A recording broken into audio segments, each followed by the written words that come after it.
بسم اللہ الرحمن الرحیم۔ پروگرام کا آغاز قرآن مجید کی تلاوت سے ہوگا۔ جناب عبدالعزیز صاحب جو ادارے کے اسکالر ہیں چند آیات کی تلاوت فرمائیں گے۔ اعوذ باللہ من الشیطان الرجیم،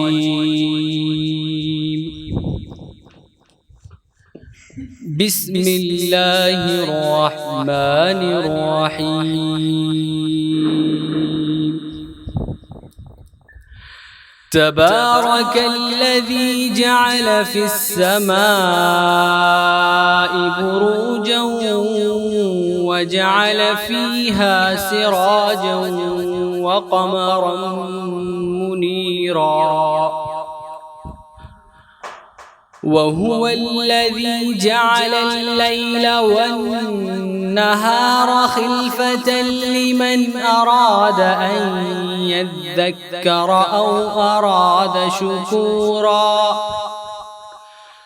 وعباد الرحمن الذين يمشون على الأرض هونا وإذا خاطبهم الجاهلون قالوا سلاما،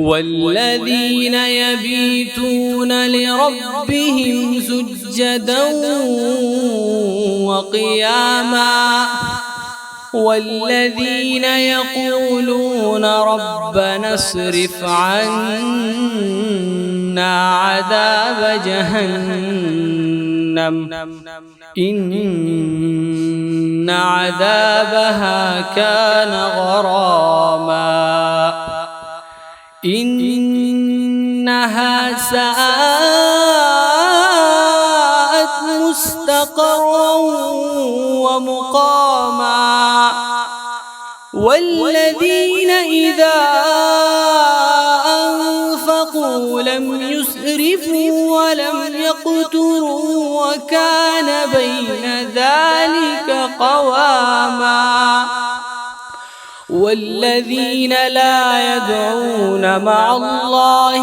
إلها آخر ولا يقتلون النفس التي حرم الله إلا بالحق ولا يزنون، ومن يفعل ذلك يلقى أثاما۔ پروگرام کی ترتیب آج کی اس طرح ہوگی کہ پہلے سوانحی خانہ ان کا خاکہ پیش کیا جائے گا، پھر ان کے ہردم کے رفیق اور شاگرد ڈاکٹر الطاف مالانی صاحب کی گفتگو ریکارڈڈ موجود ہے، وہ پیش کی جائے گی۔ پھر انشاءاللہ پروفیسر محمد سعود عالم قاسمی صاحب، ڈاکٹر محمد رضی السلام ندوی صاحب کی گفتگو ہوگی مختصر۔ اس جلسے کی صدارت ڈاکٹر محمد اجمل ایوب اصلاحی صاحب کریں گے۔ ان کا بڑا خاص تعلق رہا ہے، ان کی شخصیت سے، مزاج سے، کارنامے سے اچھی طرح سے واقف ہیں۔ انشاءاللہ ان کی گفتگو ہم لوگوں کے لیے، اسکالرس کے لیے ایسی کہ بہت مفید ہوگی، وہ مفصل گفتگو ہوگی انشاءاللہ۔ ہم لوگوں کی تربیت پروفیسر اشتیاق احمد ذلی صاحب نے کی۔ کوئی نشست تعزیتی ہوتی تھی تو پہلے پوچھ لیتے تھے کہ کوئی خاکہ تیار کر لیا ہے سوانحی تعارفی، وہ تیار کرواتے تھے۔ تو آج جب یہ خبر آئی تو ہمارے ادارے کی طرف سے ہمارے ادارے کے رفیق مولانا محمد صادق ندوی صاحب نے ایک مختصر خاکہ ان کا تیار کیا۔ یہ سوانحی خاکہ بھی ہے، ادارے کی طرف سے تعزیت بھی ہے، تو پہلے وہ ویڈیو کی شکل میں حاضر ہے۔ بسم اللہ الرحمن الرحیم، ایھا السادہ والسیدات، السلام علیکم ورحمۃ اللہ وبرکاتہ۔ احدثکم اليوم عن شخصیۃ اسلامیۃ فذہ فریدۃ فی اتقانها لشتى لغات العالم، شخصیۃ لا ينساها التاريخ لإنجازاتها في مجال اللغة العربية بحثا وتحقيقا وتمحيصا، أعني الدكتور عبد الرحيم الذي قد فوجئنا بنبأ وفاته قبل اليوم ب4 أيام في 19 من أكتوبر. ولد الدكتور عبد الرحيم بعام 1933 من الميلاد بمدينة فانيا مبادئ بولاية تامل نادو بالهند. تلقى الفقيد المرحوم الدكتور فعبد الرحيم أول تعليمه من القرآن والسنة في مسجد الحج، وكذلك الدراسة الابتدائية والثانوية في المدرسة الإسلامية التابعة للجمعية التربوية المحمدية لمدينة فانيا مبادئ. حصل على شهادة ماجستير من 3 جامعات. أولاً في اللغة الإنجليزية وآدابها من جامعة مدراس عام 1957، بينما حصل اللقب الشرقي أفضل العلماء في الدراسات الإسلامية واللغة العربية من الجامعة نفسها. ثانياً في اللغة العربية وآدابها من جامعة علي كرة الإسلامية بعام 63 و19 من الميلاد. ثالثاً في اللغة العربية وآدابها من جامعة الأزهر بعام 1966 في موضوع الكلمات الفارسية المعربة. كما أكمل دراسته في الدكتوراه من جامعة الأزهر عام 73 و19، وكان موضوع دراسته في الدكتوراه تحقيق كتاب الإمام أبي منصور الجواليقي المعرب من الكلام الأعجمي على حروف المعجم. أيها السادة الأفاضل، الرجال يتزوجون النساء، ولكن بطلنا هذا تزوج بالعلم والدين، تزوج باللغة العربية، تزوج ب13 من لغات العالم غير العربية، تزوج بالقرآن الكريم والسنة النبوية، تزوج بمستقبل الجيل الناشئ، فكان زوجا صالحا للتراث الإسلامي وأبا صالحا للأجيال القادمة. حقا إنه كان طوال حياته يتفجر حماسة بتعليم اللغة العربية، لغة الكتاب والسنة بأساليب مختلفة، حتى ترتبط الأجيال القادمة بتراثها الإسلامي بطريقة هي أحسن وأبلغ. فحياته كلها كانت حافلة بالمكارم العالية والخدمات العلمية والدعوية والقرآنية المشكورة. فتارة يراه التاريخ كمدرس بارع محنك يدرس طلابه بكل مهارة ويقنعهم إقناعا بكل جدارة، ويربيهم تربية حسنة في رحاب الجامعة الإسلامية بالمدينة المنورة. وتارة يجده كأديب عربي أديب يبحث في الألفاظ القرآنية ويميز أصيلها من دخيلها ومعربها، ويدرب الطلاب الناطقين بغير العربية للإتقان في العربية بمؤلفاته القيمة وأسلوبه النادر البليغ. كان مدير مركز الترجمات لمعاني القرآن الكريم بمجمع الملك فهد لطباعة المصحف الشريف بالمدينة المنورة، وسبق أن كان مشرفا على معهد التعليم اللغة العربية لغير الناطقين بها، وأستاذا مشاركا في كلية اللغة العربية بالجامعة الإسلامية المدينة المنورة. يتجاوز عدد مؤلفاته 30 كتابا في التحقيق ودروس اللغة العربية، من أهمها تحقيق المعرب للجواليقي، الإعلام بأصول الأعلام الواردة في قصص الأنبياء عليهم الصلاة والسلام، القول الأصيل فيما في العربية من الدخيل، سواء السبيل فيما في العربية من الدخيل، دروس اللغة العربية لغير الناطقين بها في 3 أجزاء، 40 حديثا لتعليم اللغة العربية لغير الناطقين بها. فالدكتور فعبد الرحيم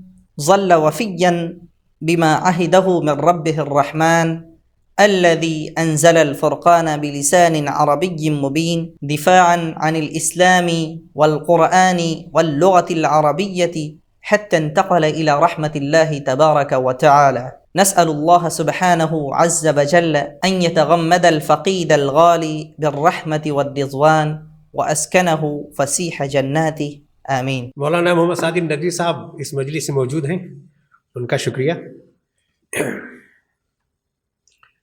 اب ایک اور ویڈیو، جناب ڈاکٹر الطاف احمد مالانی صاحب ادارہ تحقیق سے فارغ، جامعہ اسلامیہ مدینہ منورہ سے فارغ، اور پھر اس کے بعد ڈاکٹر صاحب کے ساتھ انہوں نے پورا وقت گزارا، اور کام میں بھی شریک تھے، رہائش میں بھی شریک تھے. دراصل سب سے قریب ان کے وہی تھے. 30 سال کا عرصہ ان کے ساتھ گزرا ہے. ان کی خدمت میں بھی ہم لوگوں نے تعزیت پیش کی اور وہ اس کے مستحق ہیں. میں نے ان سے گزارش کی کہ بجا طور پر آپ کے تاثرات ہم لوگوں کے لیے بہت مفید ہوں گے، تو ایک مختصر سا ویڈیو ریکارڈ کر کے بھیج دیں. تو انہوں نے وہ عنایت کی اور ویڈیو ہمارے لیے دستیاب ہے. تو جناب ڈاکٹر الطاف احمد مالانی صاحب کی طرف سے یہ پیغام. السلام علیکم ورحمۃ اللہ وبرکاتہ. بسم اللہ والحمد للہ والصلاة والسلام علی سیدنا رسول اللہ وعلی آلہ وصحبہ ومن والاه اما بعد. اعوذ باللہ من الشیطان الرجیم. بسم اللہ الرحمن الرحیم. ان اصحاب الجنة اليوم فی شغل فاکہون هم وازواجهم فی ظلال علی الارائک متکئون لهم فيها فاكهة ولهم ما يدعون سلام قولا من رب رحيم. وعن أبي صفوان عبد الله بن بسر الأسلمي رضي الله عنه قال قال رسول الله صلى الله عليه وسلم خير الناس من طال عمره وحسن عمله. رواه الترمذي وقال حديث حسن. محترم صدر مجلس، موقر علماء کرام و اساتذہ اعظام، محترمی ڈاکٹر اجمل ایوب اصلاحی صاحب، محترم پروفیسر سعود عالم قاسمی صاحب، محترم ڈاکٹر رضی الاسلام ندوی صاحب، محترم سیکرٹری ادارہ، سامعین کرام، آج کی یہ بزم جس شخصیت کی یاد میں سجائی گئی ہے، جن کا نام نامی ڈاکٹر فا عبدالرحیم صاحب ہے، ابھی جو آیتیں میں نے آپ کے سامنے تلاوت کی جس میں جنت میں اہل جنت کو جو نعمتیں حاصل ہوں گی ان کا ذکر ہے، میں رب کریم کی ذات سے امید ہے کہ وہ اپنے اس عبد رحیم کو بھی اپنے ان بندوں میں شامل فرمائے گا جنہیں وہ یہ نعمتیں عطا فرمائے گا جن کا ان آیتوں میں ذکر ہے، اور جن سے رب کریم فرمائے گا کہ اب تمہارے لیے سلامتی ہی سلامتی ہے، چین ہی چین ہے، اور جنہیں نعمتیں ہی نعمتیں میسر ہوں گی. اور جن کا ذکر نبی کریم صلی اللہ علیہ وسلم کی اس حدیث میں آیا ہے، جس کا ذکر ابھی میں نے آپ کے سامنے کیا، جس میں آپ صلی اللہ علیہ وسلم نے فرمایا کہ بہتر شخص وہ ہے جس کی عمر دراز ہو اور عمل صالح و نیک ہو. جہاں تک ڈاکٹر عبد الرحیم صاحب کی بات ہے تو اللہ تعالیٰ نے انہیں، جہاں تک ہمیں محسوس ہوتا ہے، یہ ان دونوں خوبیوں سے نوازا تھا. اللہ تعالیٰ نے انہیں 93 سال کی عمر عطا فرمائی. 1352 ہجری میں ان کی پیدائش ہوئی اور 1445 ہجری میں انہوں نے داعی اجل کو لبیک کہا. اس طرح یہ 93 سال کی جو لمبی عمر ہے، ایک تو اللہ تعالیٰ کی طرف سے ان کے لیے یہ نعمت تھی، دوسری نعمت یہ تھی کہ یہ پوری عمر الحمدللہ وہ مصروف رہے، اور اس مصروفیت میں مصروف رہے جو نبی کریم صلی اللہ علیہ وسلم کے الفاظ میں دنیا کی سب سے بہترین مصروفیت ہے، جس کے بارے میں صلی اللہ علیہ وسلم نے فرمایا خیرکم من تعلم القرآن وعلمہ. ڈاکٹر صاحب کی زندگی کے جو 2 بڑے اہم کام تھے وہ تھے قرآن مجید کی زبان کی خدمت، جس سلسلے میں ان کی جو کتاب ہے دروس اللغة العربیہ، وہ اس وقت دنیا کی سب سے بہترین کتابوں میں مانی جاتی ہے عربی سیکھنے کے لیے، اور پوری دنیا کے مختلف ملکوں میں اس کی طباعت ہوتی ہے، اور روزانہ ہزاروں یا لاکھوں لوگ اس سے استفادہ کرتے ہیں، اس کے ذریعے سے قرآن مجید کی زبان سیکھتے ہیں، قرآن مجید کی زبان سے قریب تر ہوتے ہیں اور اس سے فائدہ اٹھاتے ہیں. دوسری ان کی خدمت کا ایک اہم میدان قرآن مجید کی براہ راست خدمت ہے. جیسا کہ مجمع الملک فہد نے ان کے انتقال کے موقع پر جو بیان جاری کیا، اس میں انہوں نے اس کا ذکر کیا کہ ڈاکٹر صاحب نے قرآن مجید کے 77 سے زیادہ تراجم کی تیاری میں حصہ لیا، اس کی نگرانی کی، اس سے متعلق ذمہ داریوں اور امور کو انجام دیا. یہ دونوں چیزیں جو اس حدیث میں آئی ہیں، درازی عمر اور حسن عمل، امید ہے ڈاکٹر صاحب کو اللہ تعالیٰ نے یہ دونوں نعمتیں عطا فرمائی تھیں، اور حسن عمل کے ساتھ ساتھ اللہ تعالیٰ نے ان کو کثرت عمل کی نعمت سے بھی نوازا تھا، اور وہ اپنی قسمت میں اتنی زیادہ اور اتنے لمبے کام لکھا کر لائے تھے کہ انہیں ایک دن بھی اس زندگی میں فرصت کا موقع نہیں ملا۔ آخری دن تک وہ برسر کار رہے، مصروف عمل رہے، اور ڈاکٹر صاحب کی خوبی یہ تھی کہ وقت کے بڑے پابند تھے۔ کوئی شخص اگر ان سے ملاقات کے لیے آتا تو وہ پہلے سے باقاعدہ اس کے لیے تیار ہو کر وقت مقرر پر اس کا انتظار کرتے۔ ان کے انتقال کے سلسلے میں بھی ہمیں لگتا ہے کہ یہی عمل رہا۔ اپنے انتقال سے چند منٹ پہلے جو جگہ اللہ تعالیٰ نے ان کے انتقال کے لیے لکھی تھی، وہاں پہنچ کر وہ گویا ملک الموت کے انتظار میں بیٹھے ہوئے تھے، اور چند منٹوں ہی میں اللہ تعالیٰ نے ان کے لیے موت کی جو گھڑیاں تھیں وہ آسان فرما دی، اور چند منٹوں میں انہوں نے اپنی بڑی آسانی سے آخری سانسیں لی۔ پھر اللہ تعالیٰ کا فضل یہ ہوا کہ شب جمعہ میں ان کا انتقال ہوا۔ جمعے کے دن مسجد نبوی میں نماز جمعہ کے بعد ان کی جنازے کی نماز ادا کی گئی، اور وہیں پڑوس میں قبرستان بقیع میں ان کی تدفین ہوئی۔ اس طرح پوری زندگی، جس کا ایک بڑا حصہ تقریباً 56 سال یا 60 سال انہوں نے مدینہ منورہ میں گزارے، اسی میں انہوں نے اپنی آخری سانسیں لی، اور وہیں وہ سپرد خاک بھی ہوئے۔ یہ بظاہر یہ ساری خدمتیں اور یہ ساری سہولتیں ان کے انتقال کے سلسلے میں اور انتقال کے بعد کے مراحل کے سلسلے میں امید ہے کہ یہ انشاءاللہ حسن خاتمہ پر ان کے دلالت کرتی ہوں گی۔ اسی طرح ڈاکٹر صاحب کی ایک اور جو خوبی تھی، اللہ تعالیٰ نے ان کو ایک اور جو بڑی اہم نعمت سے نوازا تھا، اسے ہم کہہ سکتے ہیں کہ اللہ تعالیٰ نے انہیں دل درد مند عطا فرمایا تھا۔ کسی بھی شخص کی تکلیف سے وہ بے چین ہو جاتے تھے، پریشان ہو جاتے تھے، اور اس کا ایک نتیجہ اور ایک مظہر یہ بھی تھا کہ بے شمار لوگوں کی انہوں نے مختلف پہلوؤں سے مدد کی ہے، مالی اور مادی لحاظ سے بھی، اور اگر کسی کے سلسلے میں وہ کچھ کر سکتے تھے، بے شمار طلباء کے داخلے کے سلسلے میں انہوں نے کوشش کی، ہندوستان کے علاوہ دیگر ملکوں کے۔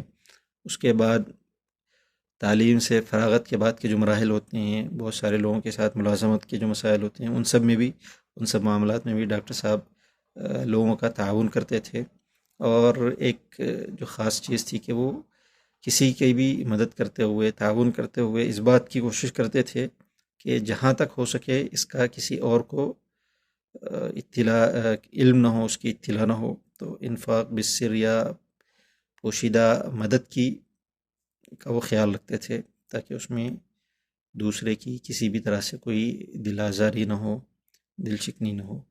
اسی طرح اللہ تعالیٰ نے آپ کو جو دل درد مند عطا فرمایا تھا، اس کا ایک پہلو یہ بھی تھا کہ امت مسلمہ کے اس وقت جو حالات ہیں پوری دنیا میں، اس پر ڈاکٹر صاحب کا دل بہت کوڑتا تھا، اور میں نے شروع سے ایک چیز محسوس کی، جو بھی لوگ آپ سے جو ملاقاتی آپ سے ملنے کے لیے جاتے تھے، یا طلباء آپ سے پڑھتے تھے، آپ سے ملاقات کے لیے جاتے تھے، ان کو بھی اس کا احساس ہوا ہوگا۔ ڈاکٹر صاحب کو اللہ تعالیٰ نے یہ خوبی عطا فرمائی تھی، جیسے ہم سب جانتے ہیں کہ بہت سی زبانوں سے وہ واقف تھے، ساری دنیا میں لوگوں سے ان کے روابط تھے، اور وہ بڑی کشادہ دلی کے ساتھ، خندہ پیشانی کے ساتھ لوگوں سے ملاقات کرتے تھے، ان کا استقبال کرتے تھے، ان کے حالات سے، ان کے ملک کے حالات سے واقفیت حاصل کرتے تھے، اور اکثر ایسا ہوتا تھا کہ وہاں جو شخص جو ملاقاتی آتا، اس کو اپنے ملک کے مسائل سے جتنی واقفیت ہوتی، اس سے زیادہ واقفیت ڈاکٹر صاحب کو ہوتی، اور ڈاکٹر صاحب کی کوشش رہتی کہ وہ ان کو وہاں امت مسلمہ کے جو مسائل ہیں ان کے سلسلے میں توجہ دلاتے، ان کو حل کرنے کے سلسلے میں کوشش کرنے کی طرف کے سلسلے میں مہمس فرماتے۔ اس سلسلے میں مختلف ملکوں میں قادیانیت کی جو کوششیں رہی ہیں، اسی طرح عیسائی مشنریز کی جو کوششیں رہی ہیں، ان کے تدارک کے لیے، ان کے سد باب کے لیے بڑے پرزور انداز میں، بڑے درد مند دل کے ساتھ، بڑے درد بھرے لہجے کے ساتھ آپ اپنے سامعین کو متوجہ کرتے۔ اسی طرح بر صغیر میں ہمارے ملک میں بالخصوص اور دیگر ممالک میں بھی میڈیا میں مسلمانوں کی مؤثر نمائندگی کا جو خلا ہے، اس سلسلے میں اکثر لوگوں کو جن کے بارے میں بھی آپ کو محسوس ہوتا ہے کہ وہ اس سلسلے میں کچھ کر سکتے ہیں، آپ ان کی توجہ اس طرف دلاتے، مستقل ان کو اس سلسلے میں یاد دہانی کراتے۔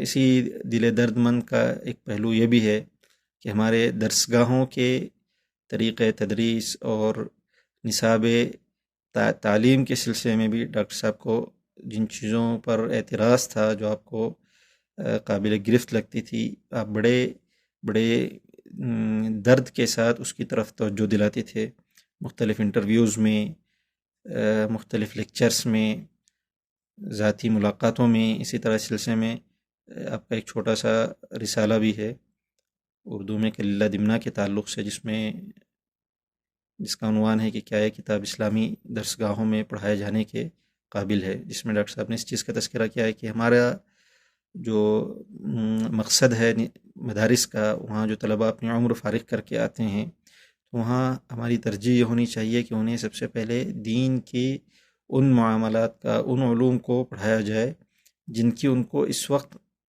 ہمارے معاشرے میں ضرورت ہے، جس میں تقابل ادیان ہے، عوام تک اپنی بات نئے زمانے میں کیسے پہنچائی جائے، میڈیا کو کیسے استعمال کیا جائے، اس کے علاوہ مختلف جو نئے معاشی مسائل ہیں، قانونی مسائل ہیں، ان پر اس کا وقت صرف ہونا چاہیے، نہ کہ عربی ادب یا اس طرح کے موضوعات پر۔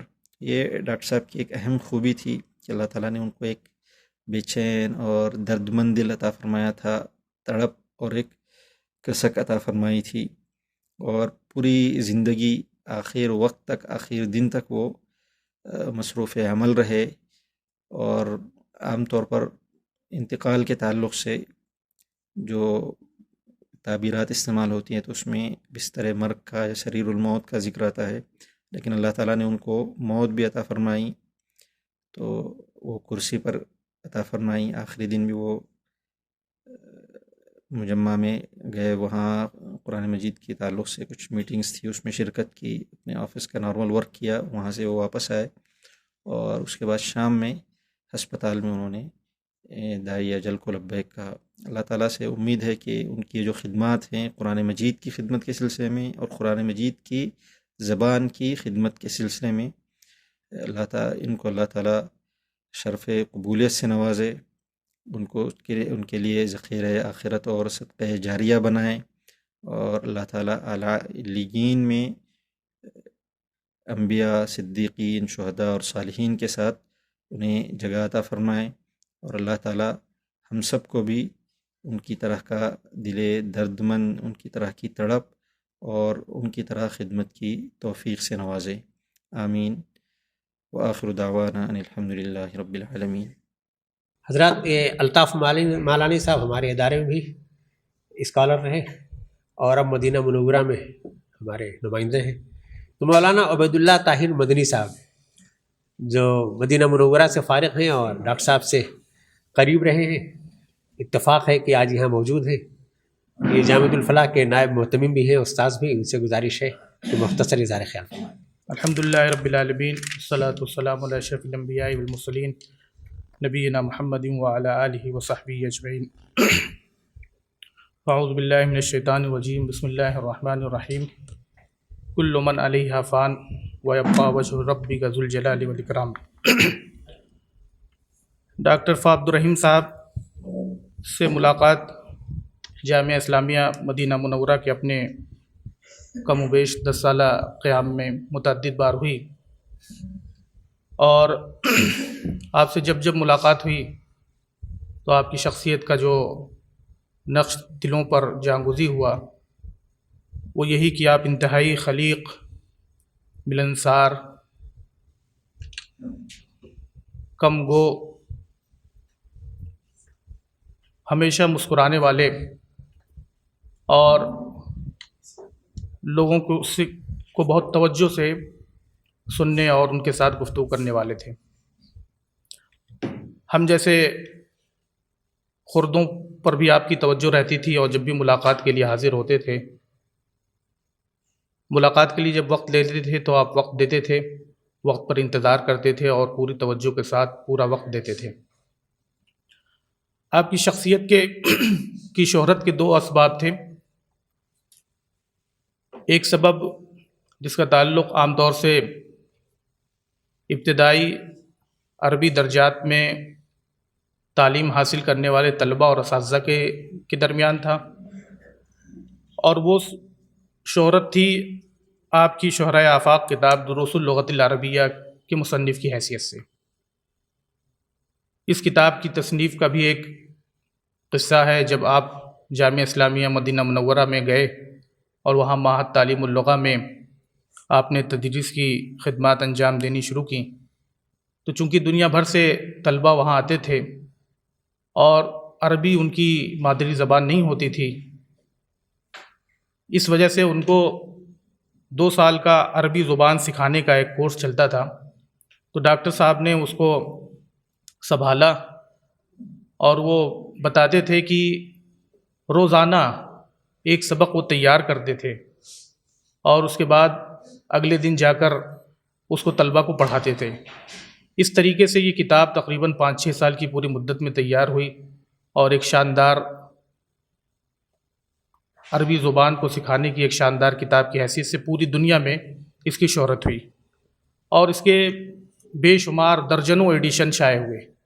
بعض ایڈیشن میں تو یہ بھی ہوا کہ لوگوں نے اجازت کے بغیر شائع کیا، اور یہی نہیں کیا بلکہ ڈاکٹر صاحب بتاتے تھے کہ بعض ایڈیشن میں مصنف کا نام تک حذف کر دیا۔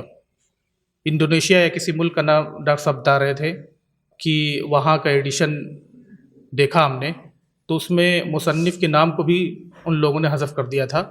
تو جو ناشر تھا اس سے انہوں نے رابطہ کیا اور ان سے درخواست کی کہ بھئی آپ نے بغیر اجازت کے شائع تو کر دیا ہے، لیکن کم سے کم مصنف کا نام تو اس پہ باقی رکھیے۔ ڈاکٹر صاحب کی شخصیت کا جو دوسرا پہلو تھا، یا آپ کی جو اصل شناخت تھی علمی دنیا میں، وہ اس حیثیت سے تھی کہ آپ معرب اور دخیل کے اس وقت پوری دنیا میں سب سے ماہر شخص تھے۔ 14 زبانوں سے تقریباً آپ جانتے تھے، اور ان زبانوں سے جو الفاظ عربی میں آئے ہیں اور زبانوں سے جس طرح الفاظ دوسری زبان میں منتقل ہوتے ہیں، اس کے جو اصول ہیں، ان سے آپ کو گہری واقفیت تھی، اور اس سلسلے میں آپ کا گراں قدر کام ہے۔ سب سے پہلے آپ نے جوالیقی کی کتاب المعرب کی تحقیق کی، حالانکہ اس کا ایک ایڈیشن محمود محمد شاکر کی تحقیق کے ساتھ شائع ہو چکا تھا، لیکن اس کے باوجود آپ کو اس کتاب پر پی ایچ ڈی کرنے کا موقع ملا اور آپ نے بہت شاندار کام کیا۔ اس کے بعد آپ نے القول الاصیل فیما فی العربیۃ من الدخیل نامی کتاب لکھی، جس میں تقریباً 500 الفاظ جو جوالیقی سے چھوٹ گئے تھے ان کا اضافہ کیا۔ پھر سواء السبیل الی ما فی العربیۃ من الدخیل، تو یہ 3 کتابیں جن کا تعلق قدیم معرب الفاظ سے ہے۔ اس کے بعد آپ کی چوتھی کتاب اس موضوع پر آئی، معجم الدخیل فی اللغۃ العربیۃ الحدیثہ ولہجاتہا۔ اس میں آپ نے جدید عربی میں جو الفاظ داخل ہوئے ہیں، تقریباً 1600 الفاظ پر مشتمل یہ آپ کی ایک پوری معجم تیار ہوئی۔ جامعۃ الفلاح کی لائبریری کے لیے وہاں پر جامعہ اسلامیہ میں پڑھنے والے ہم طلبہ مستقل فکر بند رہتے تھے، اور اس کی لائبریری کے لیے کتابوں کی خریداری کی مہم چلاتے رہتے تھے۔ خاص طور پر جامعہ اسلامیہ مدینہ منورہ میں جب بک فیئر سالانہ لگتا تھا تو اس میں کتابوں کی خریداری پہ توجہ دی جاتی تھی، اصحاب خیر سے ملاقات بھی کی جاتی تھی۔ کتابوں کے انتخاب کے لیے مختلف اہل علم سے رابطہ کیا جاتا تھا، ان سے ملاقات کرتے تھے، کتابوں کی نشاندہی کی درخواست کرتے تھے۔ ان میں ڈاکٹر ضیاء الرحمن اعظمی صاحب مرحوم، ڈاکٹر فا عبدالرحیم صاحب مرحوم، اور ڈاکٹر محمد اجمل ایوب اصلاحی صاحب جو اس وقت ڈائس پہ تشریف فرما ہیں، یہ ہمارے بزرگ تھے جو مسلسل ہم لوگوں کی رہنمائی کیا کرتے تھے۔ ڈاکٹر فا عبدالرحیم صاحب سے اس سلسلے میں جب بھی ملاقات کی جاتی تھی تو آپ اس جانب توجہ دلاتے تھے کہ قدیم عربی لغات اور معاجم جو بنیادی معاجم کی حیثیت رکھتی ہیں ان کو اب لائبریری میں ہونا چاہیے۔ چنانچہ جو معروف لغات ہیں قدیم لغات میں، جیسے لسان العرب ہے، سیاح ہے، تاج العروس ہے، اور اس طرح کی کتابیں لغات، یہ سب تو لائبریری میں موجود تھیں، لیکن ڈاکٹر صاحب کی نشاندہی پر ہم لوگوں نے کئی اور لغات خریدی، جیسے التکملہ والذیل والصلہ ساغانی کی جو 6 جلدوں میں ہے، اسی طرح تکملہ والذیل والصلہ زبیدی کی جو 8 جلدوں میں ہیں. اس کے علاوہ ڈاکٹر صاحب نے 2 اور معاجم کی جانب رہنمائی کی، لیکن بہت تلاش کے باوجود وہ نہ مل سکی. محیط المحیط بستانی کی اور مستدرک المعاجم عربیہ دوزی کی، جو اصلاً فرانسیسی زبان میں تھی اور پھر وہاں سے عربی میں منتقل ہوئی. ڈاکٹر صاحب کی ایک کتاب پر مجھے کام کرنے کی سعادت اس کی سیٹنگ وغیرہ کے تعلق سے مجھے ملی. یہ بعد کے وقت میں ابھی 1 سال پہلے کی بات ہوگی، جب میں جامعہ اسلامیہ سے واپس آ گیا تھا. ڈاکٹر الطاف مالانی صاحب نے رابطہ کیا اور انہوں نے ڈاکٹر صاحب کی ایک اردو کی کتاب جلوہ ہائے پا برکاب وہ بھیجی، اور اس کی سیٹنگ کر کے میں نے بھیجی تو ڈاکٹر صاحب نے اس کو بہت پسند کیا. اسی طرح جامعہ اسلامیہ میں قیام کے دوران مجمع ملک فہد میں بعض خدمات ڈاکٹر صاحب کے توسط سے کرنے کا موقع ملا. اس میں ایک کام تو یہ ہوا کہ اردو مختلف زبانوں میں جو ترجمے مجمع ملک فہد سے شائع ہوئے تھے اس کی آڈیو ریکارڈنگ کا کام کیا. اردو زبان میں جو ترجمہ ہوا تھا اس کی آڈیو ریکارڈنگ ڈاکٹر الطاف مالانی صاحب نے کی. اس کو سننا اور اس میں نظر ثانی یا اس میں کوئی چیز رہ گئی ہو تو ڈاکٹر صاحب نے میری جانب رہنمائی کی. اور اسی طریقے سے قرآن مجید کے معانی کے ترجموں کا ایک تعارف تیار ہوا، مجمع نے تیار کیا عربی میں، تاکہ جتنے ترجمے شائع ہوں ان کے ساتھ اس کو لگایا جائے. تو اس کے ہندی ترجمے کے لیے ڈاکٹر صاحب نے مجھ سے کہا تو میں نے اپنی بساط بھر اس کی کوشش کی. اس کے علاوہ ڈاکٹر صاحب کی ایک خاص بات یہ تھی کہ آپ قرآن و حدیث کی نصوص کے ذریعے سے عربی زبان اور نحو و صرف کی تعلیم پر توجہ دیتے تھے، اور اس سلسلے میں ان کی کئی کتابیں ہیں. بہرحال وقت بہت زیادہ ہو چکا ہے اور میں اپنی باتوں پر اپنی بات ختم کرتا ہوں. وآخر دعوانا ان الحمدللہ رب العالمین. اب میں گزارش کروں گا پروفیسر محمد سعود عالم قاسمی صاحب سے تشریف لائیں. الحمدللہ کفا وسلام علی عبادہ الذین اصطفی، اما بعد.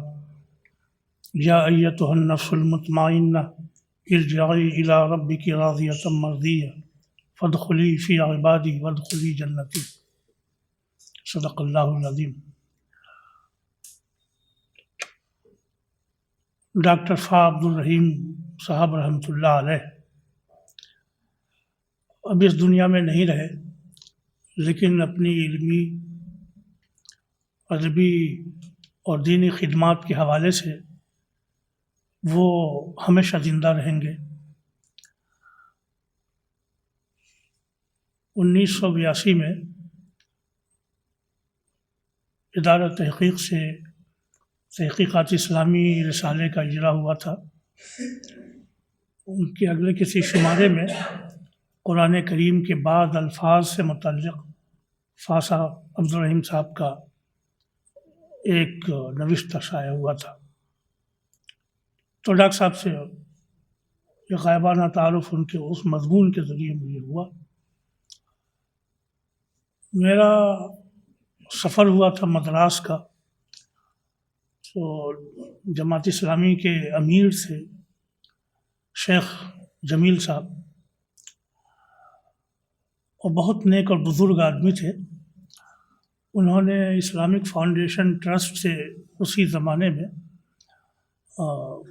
ڈاکٹر صاحب کی کتاب دروس اللغۃ العربیہ لغیر الناطقین بہا شائع کی تھی 3 حصوں میں. اس کا پہلا ایڈیشن تو مدینہ منورہ سے شائع ہوا تھا، اور مدینہ منورہ سے ناشر کی اجازت کے ساتھ انہوں نے دوسرا ایڈیشن انڈیا میں شائع کیا تھا. وہ انہوں نے مجھے دیا، میں نے پڑھا، مجھے لگا کہ یہ کتاب نسبتاً زیادہ مفید ہے. ایک مرتبہ میں جامعہ ام القریٰ سے 4 جلدوں میں یہی کتاب لے کر کے آیا تھا جو جامعہ ام القریٰ مکہ مکرمہ نے شائع کیا تھا اپنے طلباء کے لیے، تعلیم اللغۃ العربیہ لغیر الناطقین بہا. جہاں میں نے بعض اسکولوں کو بھی جہاں عربی پڑھائی جاتی ہے مشورہ دیا کہ یہ کتاب زیادہ مفید ہے، اگر کوئی اچھا مدرس عربی کا مل جائے تو اس کو داخل نصاب کیا جا سکے.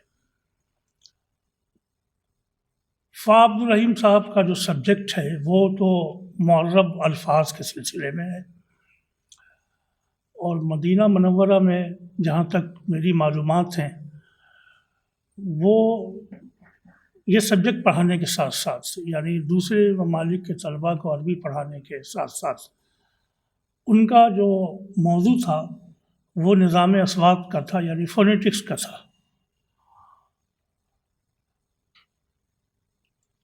عبد الرحیم صاحب سے میں ابھی مارچ میں گیا تھا، مدینہ منورہ حاضر ہوا تھا، تو میں نے انڈیا سے ان کو ایک میسج کیا کہ میں فلاں سے فلاں وقفے میں عمرے کے لیے حاضر ہونا چاہتا ہوں، تو مدینہ منورہ بھی حاضر ہوں گا، اگر آپ اجازت دیں تو آپ کی خدمت میں بھی حاضر ہو جاؤں۔ ڈاکٹر صاحب نے بہت شریفانہ طریقے سے جواب دیا اور انہوں نے کہا میں آپ کو جانتا ہوں اور آپ کی آمد کا ہمیں اشتیاق رہے گا، آپ تشریف لائیں تو جب مکہ مکرمہ آ جائیں تو آپ مجھے میسج کیجیے۔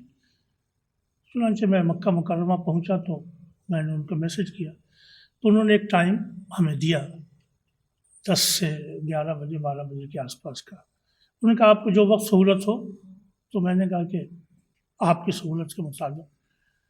میرے ساتھ میرے 3 صاحبزادگان تھے جو اتفاق سے وہ تینوں گلف میں ہی رہتے ہیں، ان کی فیلڈ ہم سے الگ ہے، لیکن میں نے کہا آپ چلیے، ایک بزرگ عالم دین جن کی بڑی خدمات ہیں ان کی صحبت میں وقت گزاریے اور ان سے دعائیں لیجیے۔ ڈاکٹر صاحب کو جب میں نے تعارف کرایا تو ڈاکٹر صاحب خوش ہوئے اور انہوں نے دعائیں دی۔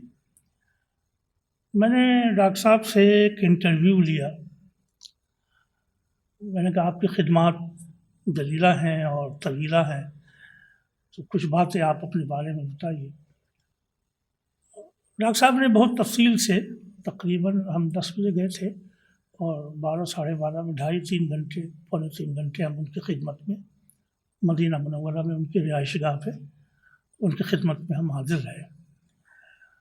ڈاکٹر مالانی صاحب نے جو 2 باتیں عرض کی ان میں کہ ان میں علمی وقار کے ساتھ انکسار بھی تھا، یہ اہل علم کی علامت ہے جس نے متاثر کیا۔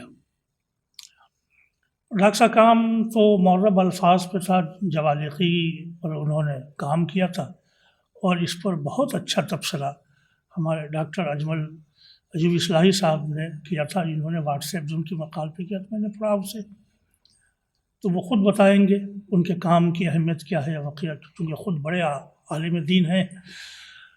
تو حضرت علی نے فرمایا تھا ایک موقع پر کہ عالم جاہل کو جانتا ہے اس لیے کہ وہ خود بھی جاہل رہ چکا ہے، لیکن جاہل عالم کو نہیں جانتا اس لیے کہ وہ کبھی عالم نہیں رہا ہے۔ عالم کا صحیح مرتبہ عالم ہی جان سکتا ہے۔ تو ڈاکٹر صاحب اس فیلڈ کے بھی آدمی ہیں، ان کے ہم نشیں بھی ہیں، تو اس پر زیادہ بہتر تبصرہ کریں گے۔ ڈاکٹر صاحب نے کچھ باتیں بتائی مجھے، وہ میں آپ سے ذکر کرنا چاہتا ہوں۔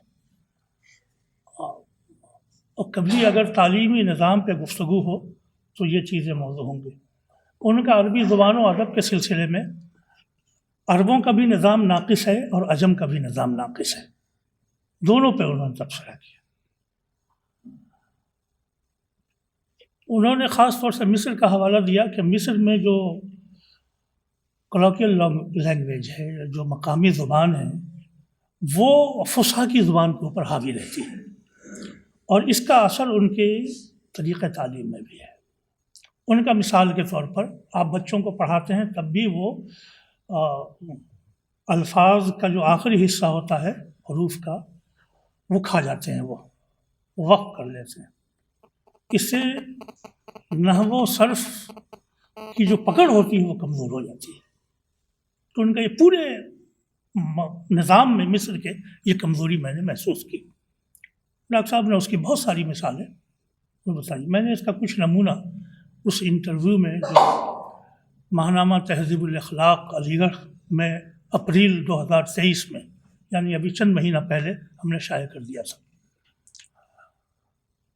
تو انہوں نے اور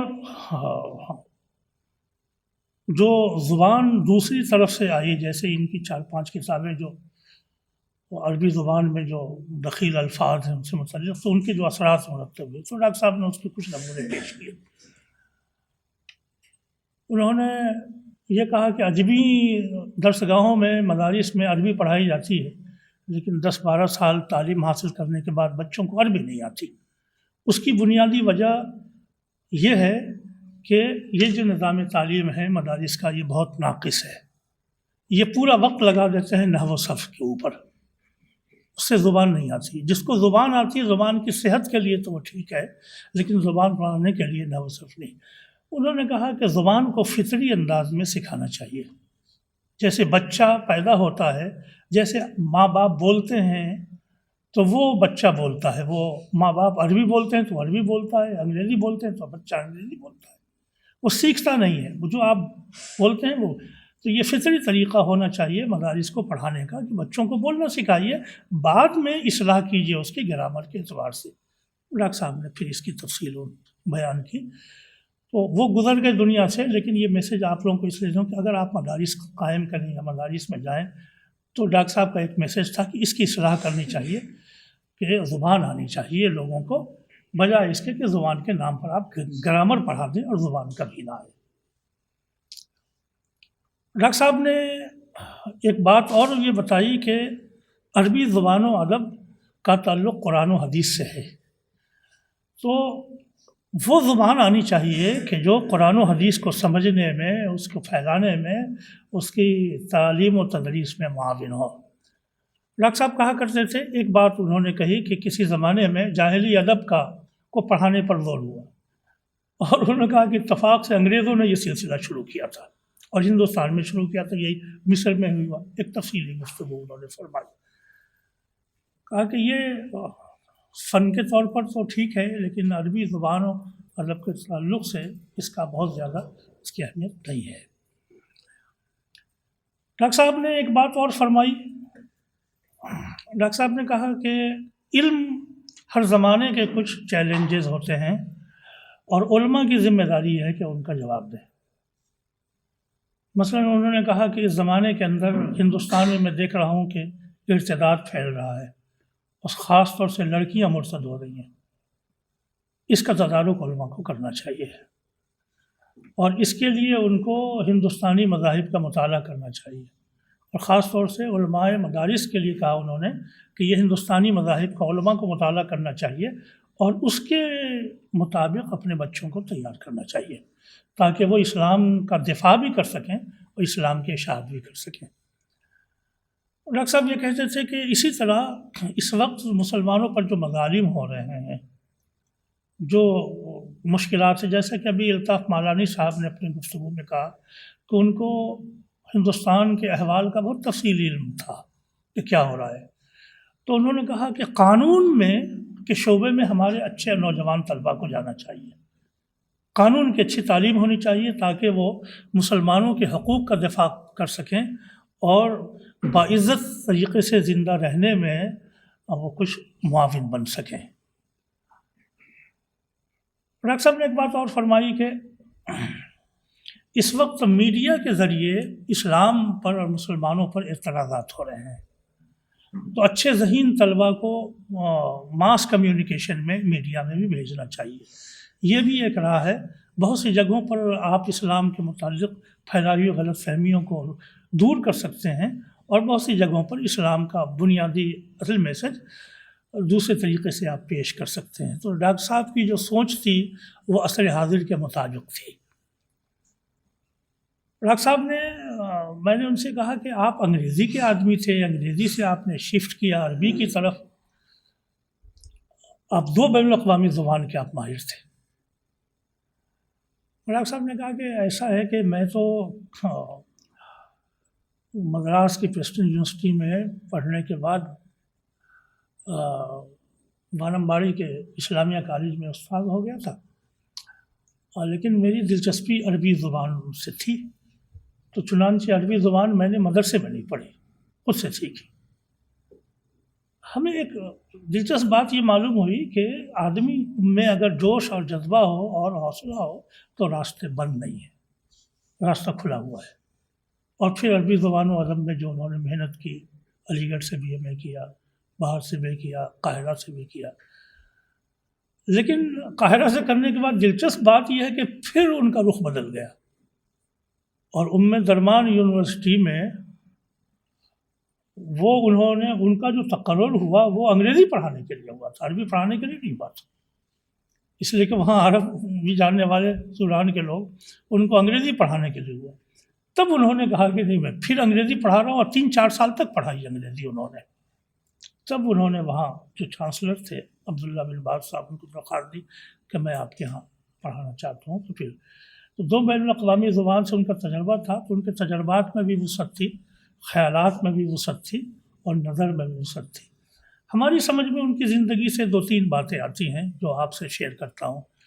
ایک تو یہ ہے کہ آدمی کی فضیلت، اہمیت اور اس کی عظمت اس کی محنت اور علمی محنت سے وابستہ ہے۔ جو آدمی جتنی محنت کرے گا اس کے اوپر راہیں اتنی کھلیں گی، جو قرآن نے کہا وَالَّذِينَ جَاهَدُوا فِينَا لَنَهْدِيَنَّهُمْ سُبُلَنَا، جو ہماری راہ میں جد و جہد کرے گا ہم راستہ اس کے لیے کھول دیں گے۔ تو ہندوستان سے اٹھے اور قاہرہ گئے، قاہرہ سے خرطوم گئے، خرطوم سے مدینہ منورہ گئے، اور کیا سرزمین پائی انہوں نے، سبحان اللہ۔ اللہ تعالیٰ ان کو غریق رحمت فرمائے۔ دوسری چیز یہ میں نے محسوس کی کہ آدمی جب ٹاورنگ پرسنالٹی ہوتی ہے تو آدمی کے اندر غرور و استکبار آتا ہے، اور شیطان تو ہمیشہ ایسے ہی مالداروں کے پاس جاتا ہے جس کے پاس کچھ ہو پونجی۔ جاہل کے پاس کیا جائے گا شیطان، اس کو ملے گا، غریب آدمی کے پاس چور کیسے جائے گا، کیا ملے گا اس کو۔ لیکن ڈاکٹر صاحب میں جو عاجزی تھی، انکساری تھی، اور تواضع و علم کے ساتھ ساتھ وہ جو قرآن کریم میں نے کہا یرفع اللہ الذین آمنوا منکم والذین اوتوا العلم درجات، کہ ایمان کے ساتھ علم کا مرتبہ بھی، اور اللہ تعالیٰ ان کے درجے بلند کرتا ہے، اللہ تعالیٰ بلند۔ اور یہ خاص بات جو اور بھی تھی کہ بہت سے لوگ اہل علم تو ہو جاتے ہیں، بڑے ہو جاتے ہیں، فیض رساں نہیں ہوتے، اور یونیورسٹیوں میں عام طریقے سے یہ ہوتا ہے، مدارس میں کم ہوتا ہے، مدارس میں علماء عام طریقے سے فیض رساں ہوتے ہیں، لیکن یونیورسٹیوں میں کم ہو جاتا ہے یہ معاملہ۔ ڈاکٹر صاحب کی زندگی فیض رسانی کی زندگی تھی، بلند شجر بھی تھے اور سایہ دار بھی تھے۔ اب وہ اس دنیا میں نہیں رہے تو ہمارے لیے یہ نمونہ چھوڑ کے گئے کہ ہم علم میں محنت کریں جہاں تک ہمارے بس میں ہو، جو ہماری وسعت میں ہو، اور دوسرے یہ کہ علم کے ساتھ ساتھ ہم میں عاجزی آئے، تواضع آئے، خشیت و انابت آئے، اور تیسری چیز یہ کہ ہم دوسروں کے لیے نفع بخش ہو سکیں، جو اللہ کے رسول صلی اللہ علیہ وسلم نے فرمایا خیر الناس من ینفع الناس۔ اللہ تعالیٰ سے دعا ہے کہ ان کے مراتب کو بلند فرمائے، ان کے فیوض کو جاری رکھے، اور ان کا جو کار خیر ہے وہ ان سے ہم سب لوگوں کو فیض اٹھانے کا موقع دے، اور ہماری زندگیوں میں علمی خشیت و عنابت کی اور ایمان و اخلاق کی روشنی فروغ کر دے۔ وصلی اللہ تعالی علی خیر خلقہ محمد وآلہ وصحبہ اجمعین۔ والسلام علیکم ورحمۃ اللہ وبرکاتہ۔ جزاک اللہ خیر الجزاء۔ آج کی یہ نشست اسکالرس کے لیے رکھی گئی ہے جنہیں پڑھنا لکھنا تحقیق جن کا مشغلہ ہے، تاکہ ایک بڑے محقق کے جانے سے جو خلا ہوا ہے اس کی زندگی میں جو ہمارے لیے نمونہ ہے وہ ہم اس کو سیکھ سکیں۔ زبانوں کے سلسلے میں جو ذکر آیا کہ 12 زبان یا 14 زبانوں کے سے وہ واقف تھے، ان کو شوق یہ تھا جیسے مدینہ منورہ جامعہ اسلامیہ میں وہ پڑھا رہے جن ملکوں کے بچے پڑھتے تھے، جرمنی کے ہیں، جاپان کے ہیں، جو طلباء ان کے ہوتے تو ان کی زبان خود سیکھنے کی کوشش کرتے تھے، جو بڑا کمال ہے، جو اتنی کئی زبانیں انہوں نے سیکھی۔ ان کے بارے میں جن لوگوں نے جو لکھا ہے، ان کا ہندوستان سے مصر کا سفر، مصر سے سودان کا سفر، وہاں سے مدینہ منورہ جامعہ اسلامیہ، وہاں سے مجمع الملک فہد، سب میں ان کے اپنے علم و فضل کے ساتھ ان کی اپنی ذاتی جد و جہد کا بھی دخل ہے۔ بالکل پیور سیلف میڈ جو لوگ ہوتے ہیں، اب خود اپنی شخصیت کو تعمیر کرنا، وہ انشاءاللہ ڈاکٹر محمد امین علی اصلاحی صاحب اس پر روشنی ڈالیں گے، تو وہ ایک بڑی خاص بات ان کی تھی۔ تو میں گزارش کروں گا ڈاکٹر محمد رضی السلام ندوی صاحب سے کہ تشریف لائیں اور مختصر اظہار خیال۔ بسم اللہ الرحمن الرحیم۔ کئی سال پہلے مجھے عمرہ کرنے کی سعادت حاصل ہوئی تھی. اپنی اہلیہ کے ساتھ میں گیا تھا تو میں نے پوری کوشش کی تھی کہ میرا یہ عمرہ خاموشی سے ہو، کسی کو وہاں جو ہمارے احباب ہیں ان میں سے کسی کو اس کی اطلاع نہ ہو پائے. تو ایک وجہ تو یہی تھی کہ میں خاموشی سے میں جانا چاہتا تھا. دوسری وجہ یہ بھی تھی کہ ہماری اہلیہ کچھ معذور تھیں، چلنے پھرنے کا مسئلہ تھا ان کو، تو مجھ کو ان کی ویل چیئر کھینچنی پڑتی تھی، ہمیشہ ان کو ادھر ادھر لے جانا پڑتا تھا. تو مکہ مکرمہ میں 8 دن کے قیام میں تو اس میں کامیابی رہی کہ کسی کو بھی میں نے خبر سنگن نہیں لگنے دی، اور 8 دن میرا بس یہی رہتا تھا کہ ہوٹل سے حرم، حرم سے ہوٹل، بس اور کوئی کام نہیں تھا اس کے علاوہ. لیکن جب ہم مدینہ منورہ جب پہنچے تو مجھے یاد نہیں آ رہا ہے کہ برادر عزیز انس صاحب وہاں موجود تھے، تو ان کو کسی طرح سے خبر لگ گئی، تو وہاں انہوں نے شور کر دیا. ایک معنی میں جماعت کے حلقے کو معلوم ہو گیا تو ان لوگوں نے کچھ پروگرام کو رکھ لیا. اجمل بھائی کے صاحبزادے تھے عمار، ان کو خبر لگ گئی تو وہ اپنے گاڑی لے کے آئے اور انہوں نے سارے آثار مدینہ کے گھمائے. ضیاء الرحمن اعظمی صاحب سے بات کر لی، ان کے یہاں ہم حاضر ہوئے. ایک مدنی چینل ایک صاحب چلاتے تھے، وانا صاحب کے دوست تھے، وہ ان کو لے آئے اور انہوں نے اصرار کیا کہ آپ ہمارے چینل پر آپ حاضر ہوں اور وہاں کوئی ریکارڈنگ آپ کرا دیں. تو اسی مناسبت سے انہوں نے ہی فی عبدالرحیم صاحب سے ملاقات کا وقت طے کیا. شاید اللہ تعالیٰ کی طرف سے مجھ کو یہ سہولت بھی حاصل ہو گئی کہ اتفاق سے انہی دنوں ہماری اہلیہ کی طبیعت خراب ہو گئی، تو مدینہ کے قیام میں وہ پورے میں بیمار رہیں. اس طرح مجھے ان کی ویل چیئر وہاں کھینچنے کی نوبت نہیں آئی. تو اسی مناسبت سے ایک دن فی عبدالرحیم صاحب کے گھر پر بھی حاضری ہوئی تھی اور کافی دیر تک ان کے ساتھ گفتگو کا موقع ملا. انہوں نے خاطر تواضع بھی کی، گفتگو بھی کی. بڑا سا مکان دیکھ کے اچھا بھی لگا، لیکن یہ معلوم ہوا تو بہت حیرت ہوئی کہ اس مکان میں وہ اکیلے ہی رہتے ہیں، اس لیے کہ انہوں نے شادی نہیں کی تھی. تو معلوم ہوا کہ الطاف مالانی صاحب کو انہوں نے اپنے ساتھ رکھ رکھا ہے اور وہ ان کے ساتھ پورا وقت گزارتے ہیں. تو اس کچھ لمحات کی ملاقات میں ان کی تواضع و خاکساری کا بھی بالکل آدمی کو احساس ہو جاتا ہے کہ وہ اتنی عظیم شخصیت ہونے کے باوجود بھی بہت زیادہ تواضع سے پیش آتے تھے اور اپنے ملاقاتیوں کا پورا خیال رکھتے تھے، ان کو پورا وقت دیتے تھے. اور ان کے کسی بھی رویے سے، بات چیت سے، انداز سے کوئی شخص یہ نہیں محسوس کر سکتا تھا کہ یہ اتنے عظیم یہ شخصیت ہیں. فی عبدالرحیم صاحب کے تعلق سے ایک بات یہ بھی عرض کر دوں کہ جس طرح ان کو دیکھ کے ایک دوسری بھی شخصیت یاد آتی ہے، وہ ہے ڈاکٹر محمد حمید اللہ صاحب کی. تو وہ بھی اسی طرح بین الاقوامی شہرت کے مالک تھے. پوری زندگی انہوں نے اپنے کے وطن سے باہر گزاری اور ان کی بھی شادی نہیں ہوئی تھی، غیر شادی شدہ زندگی انہوں نے گزاری. پورا وقت انہوں نے علم کے فروغ ارشاد کے لیے وقف کر رکھا تھا. اسی طرح کی کوئی یہ مناسبتیں فی عبدالرحیم صاحب کے ساتھ بھی ہیں کہ انہوں نے بھی شادی نہیں کی، اپنے علمی خدمات کے وطن کے باہر گزاری اور پوری دنیا کو فیض پہنچایا. ان کے تعلق سے میں 2 باتیں صرف عرض کرنا چاہتا ہوں. ایک تو ادارہ سے ان کا تعلق. ابھی ڈاکٹر فوزان القاسمی صاحب نے بتایا کہ تحقیقات اسلامی 1982 سے نکلنا شروع ہوا تھا. اس کے ابتدائی ہی شماروں میں ان کا ایک مضمون شائع ہوا تھا جو کہ عربی لسانیات سے متعلق تھا. اس کے بعد ان کی اور بھی کتابوں پر تحقیقات اسلامی میں کہ تبصرہ شائع ہوا، کہ دروس اللغۃ العربیہ پر بھی تبصرہ شائع ہوا. اس کی جو کتاب المعلم ہے اس پر تبصرہ شائع ہوا. اور معلوم ہوا کہ یہ الطاف احمد مالانی جو ادارے کے پروڈکٹ ہیں، انہوں نے یہ دروس اللغۃ العربیہ کا اردو زبان میں ترجمہ کیا تھا. تو اس کتاب کی ایک کئی زبانوں میں ترجمہ اس کا ہو چکا ہے، تو اردو زبان میں ترجمہ الطاف مالانی صاحب نے اس کا ترجمہ کیا تھا۔ اور اسی طرح ان کی اور کئی کتابوں کو شائع کرنے میں الطاف مالانی صاحب نے خصوصی دلچسپی لی۔ ان کی کئی کتابوں کا جو عربی کی ہیں وہ نام آیا ہے۔ اردو زبان میں بھی ان کی کئی کتابیں ہیں جو لسانیات پہ ہیں۔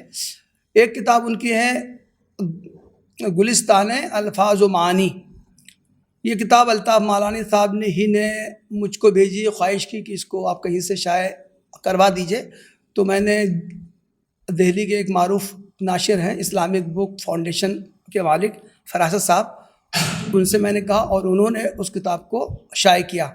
اسی طرح ایک کتاب اردو میں ہے، اس کا نام تو بڑا شاعرانہ ہے، چہرہ اٹھا دوں اگر پردہ الفاظ سے۔ تو یہ کتاب، لیکن یہ کتاب بالکل بہت خالص سنجیدہ الفاظ میں، وہی لسانیات الفاظ کے روٹ کیا ہے، کوئی لفظ جو عربی میں جو معروف ہے تو کس زبان سے ہوتا ہوا، کن مراحل سے گزرتا ہوا عربی زبان میں آیا ہے، اس انداز کی یہ کتاب ہے۔ یہ غالباً اسلامی فاؤنڈیشن اور ٹرسٹ چنئی سے یہ کتاب شائع ہوئی ہے۔ ان کے انتقال پر میں نے ایک تعارف لکھا تو ایک صاحب نے پوچھا کہ یہ فے کیا ہے؟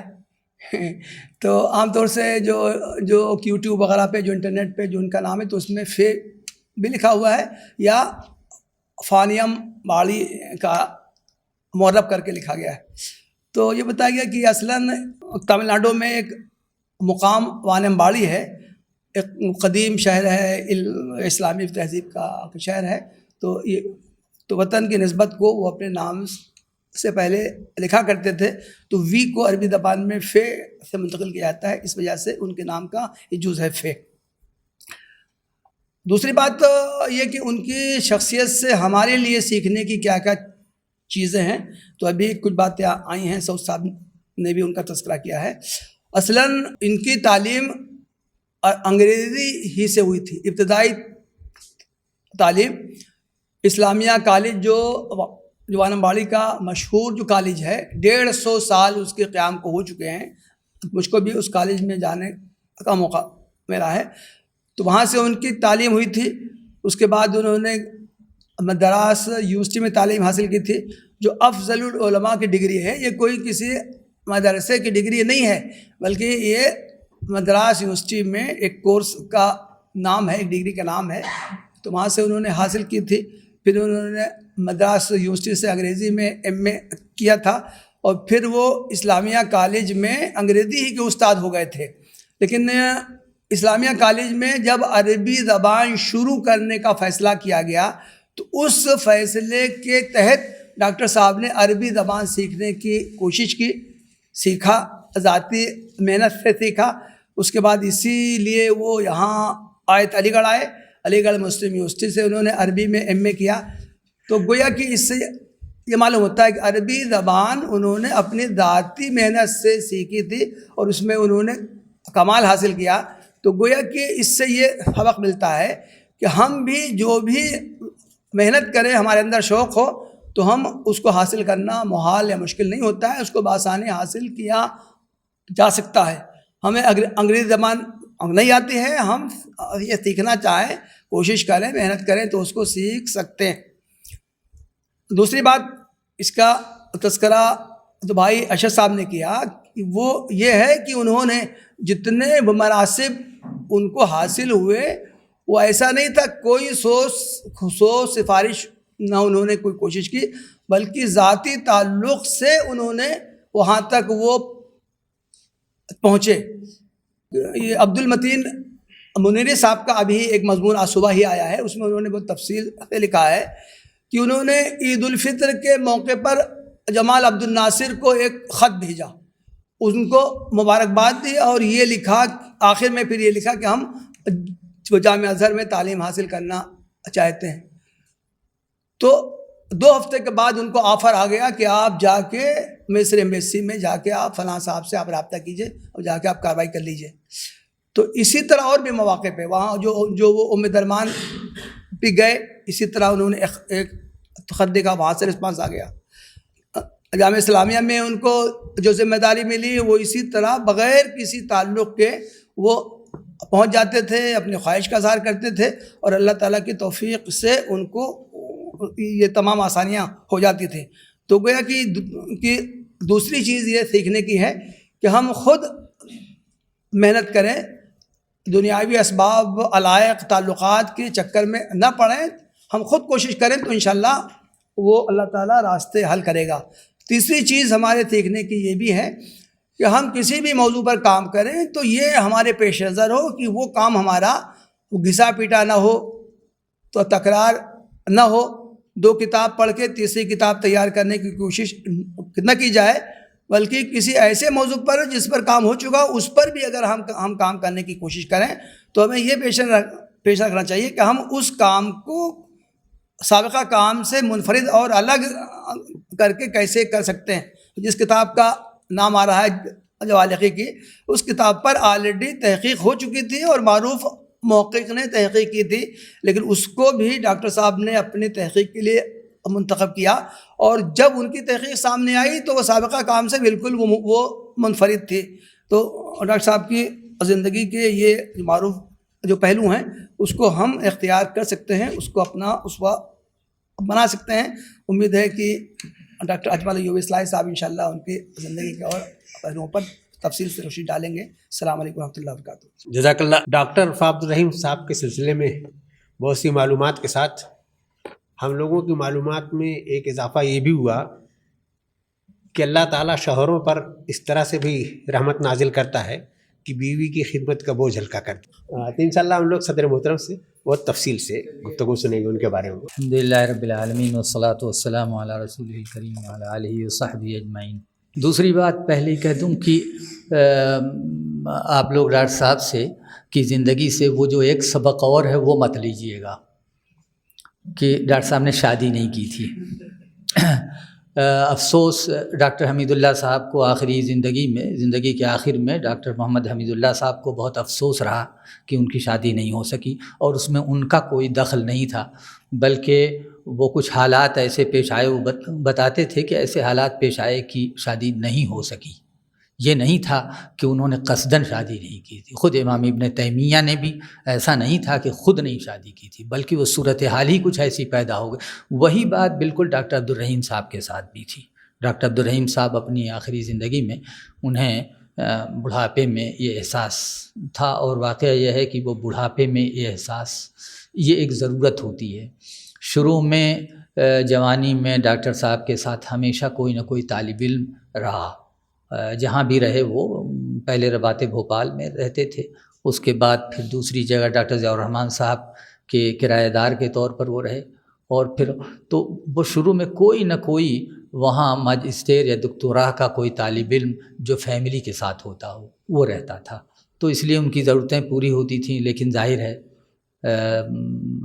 جب آدمی کی عمر ڈھلتی ہے اس وقت ظاہر ہے بہت سی ضرورتیں ایسی ہوتی ہیں کہ کوئی پورا نہیں کر سکتا، وہ صرف وہ بیوی پورا کر سکتی ہے۔ تو اس لیے آپ لوگ ہرگز یہ نہ سمجھیے، اور یہ بھی نہ سمجھیے گا کہ یہ ان کے سارے کارنامے اس وجہ سے ہیں کہ انہوں نے شادی نہیں کی تھی، اگرچہ ہماری تاریخ میں ایسے لوگوں کی خاصی تعداد ہے، اور شیخ عبد الفتاح ابو غدہ نے پوری کتاب اس پر لکھی ہے، العلماء العزاب پہ۔ حضرات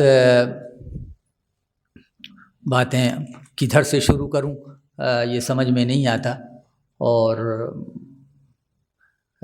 ڈاکٹر صاحب کی جو شخصیت تھی، یعنی ہندوستان کے گنے چنے لوگ ہیں عربی داں جو اس دور حاضر کے گنے چنے لوگ ہیں، وہ ان میں ایک بڑا نام آپ جانتے ہیں، ظاہر ہے مولانا عبدالعزیز میمن کا ہے، مولانا ان کے جو معاصر اور مولانا صورتی کا ہے، ڈاکٹر سید محمد یوسف جو مولانا میمن کے عزیز شاگرد تھے ان کا ہے،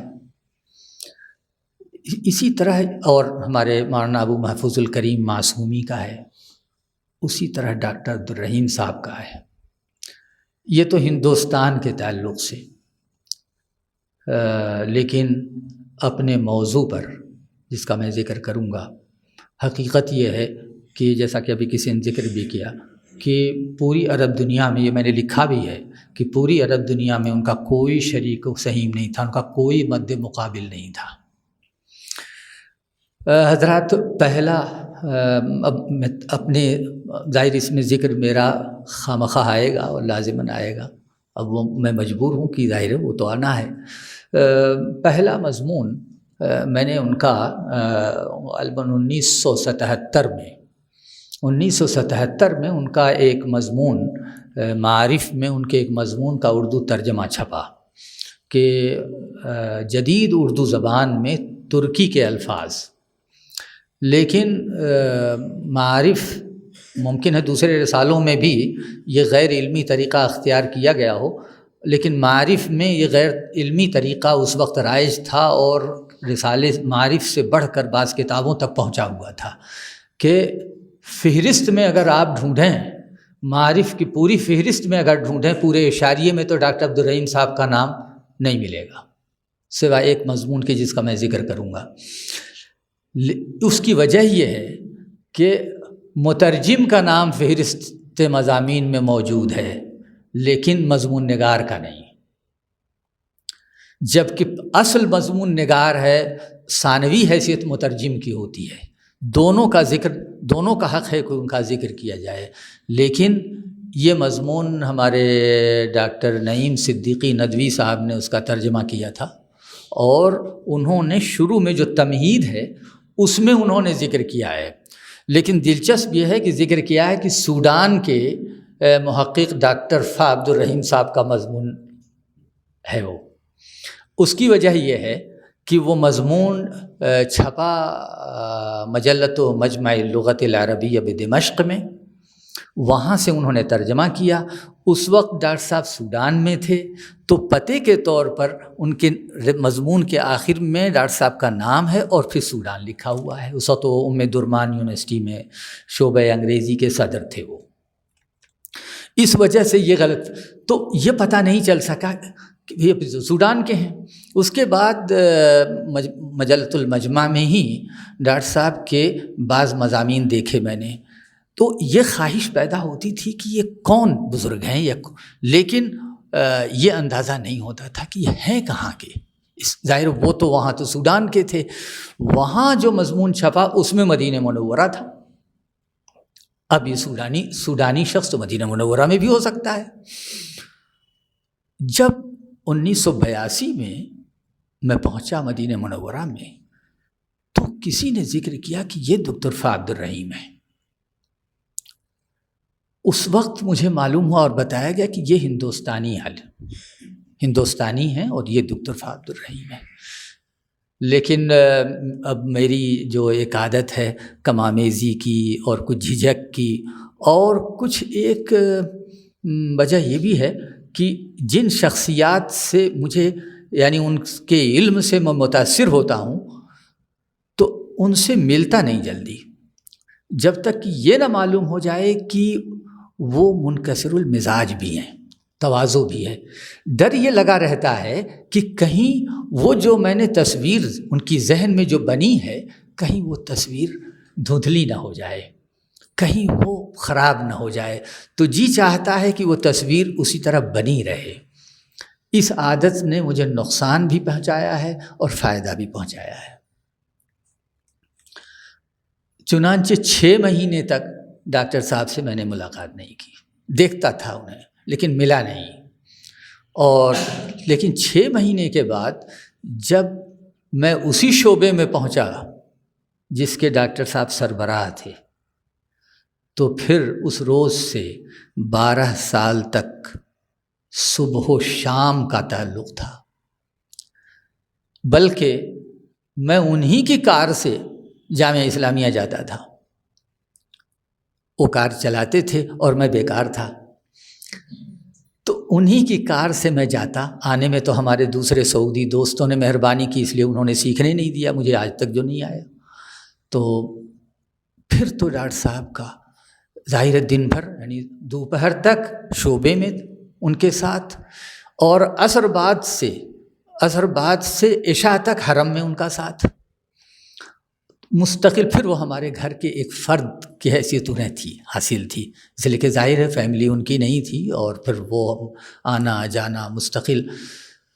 تو صاحب کیا کیا ڈاکٹر صاحب سے میں نے کیسے کیسے استفادہ کیا، کس طرح ان کی باتیں سنی، ان سے کیسا مجھے فائدہ پہنچا۔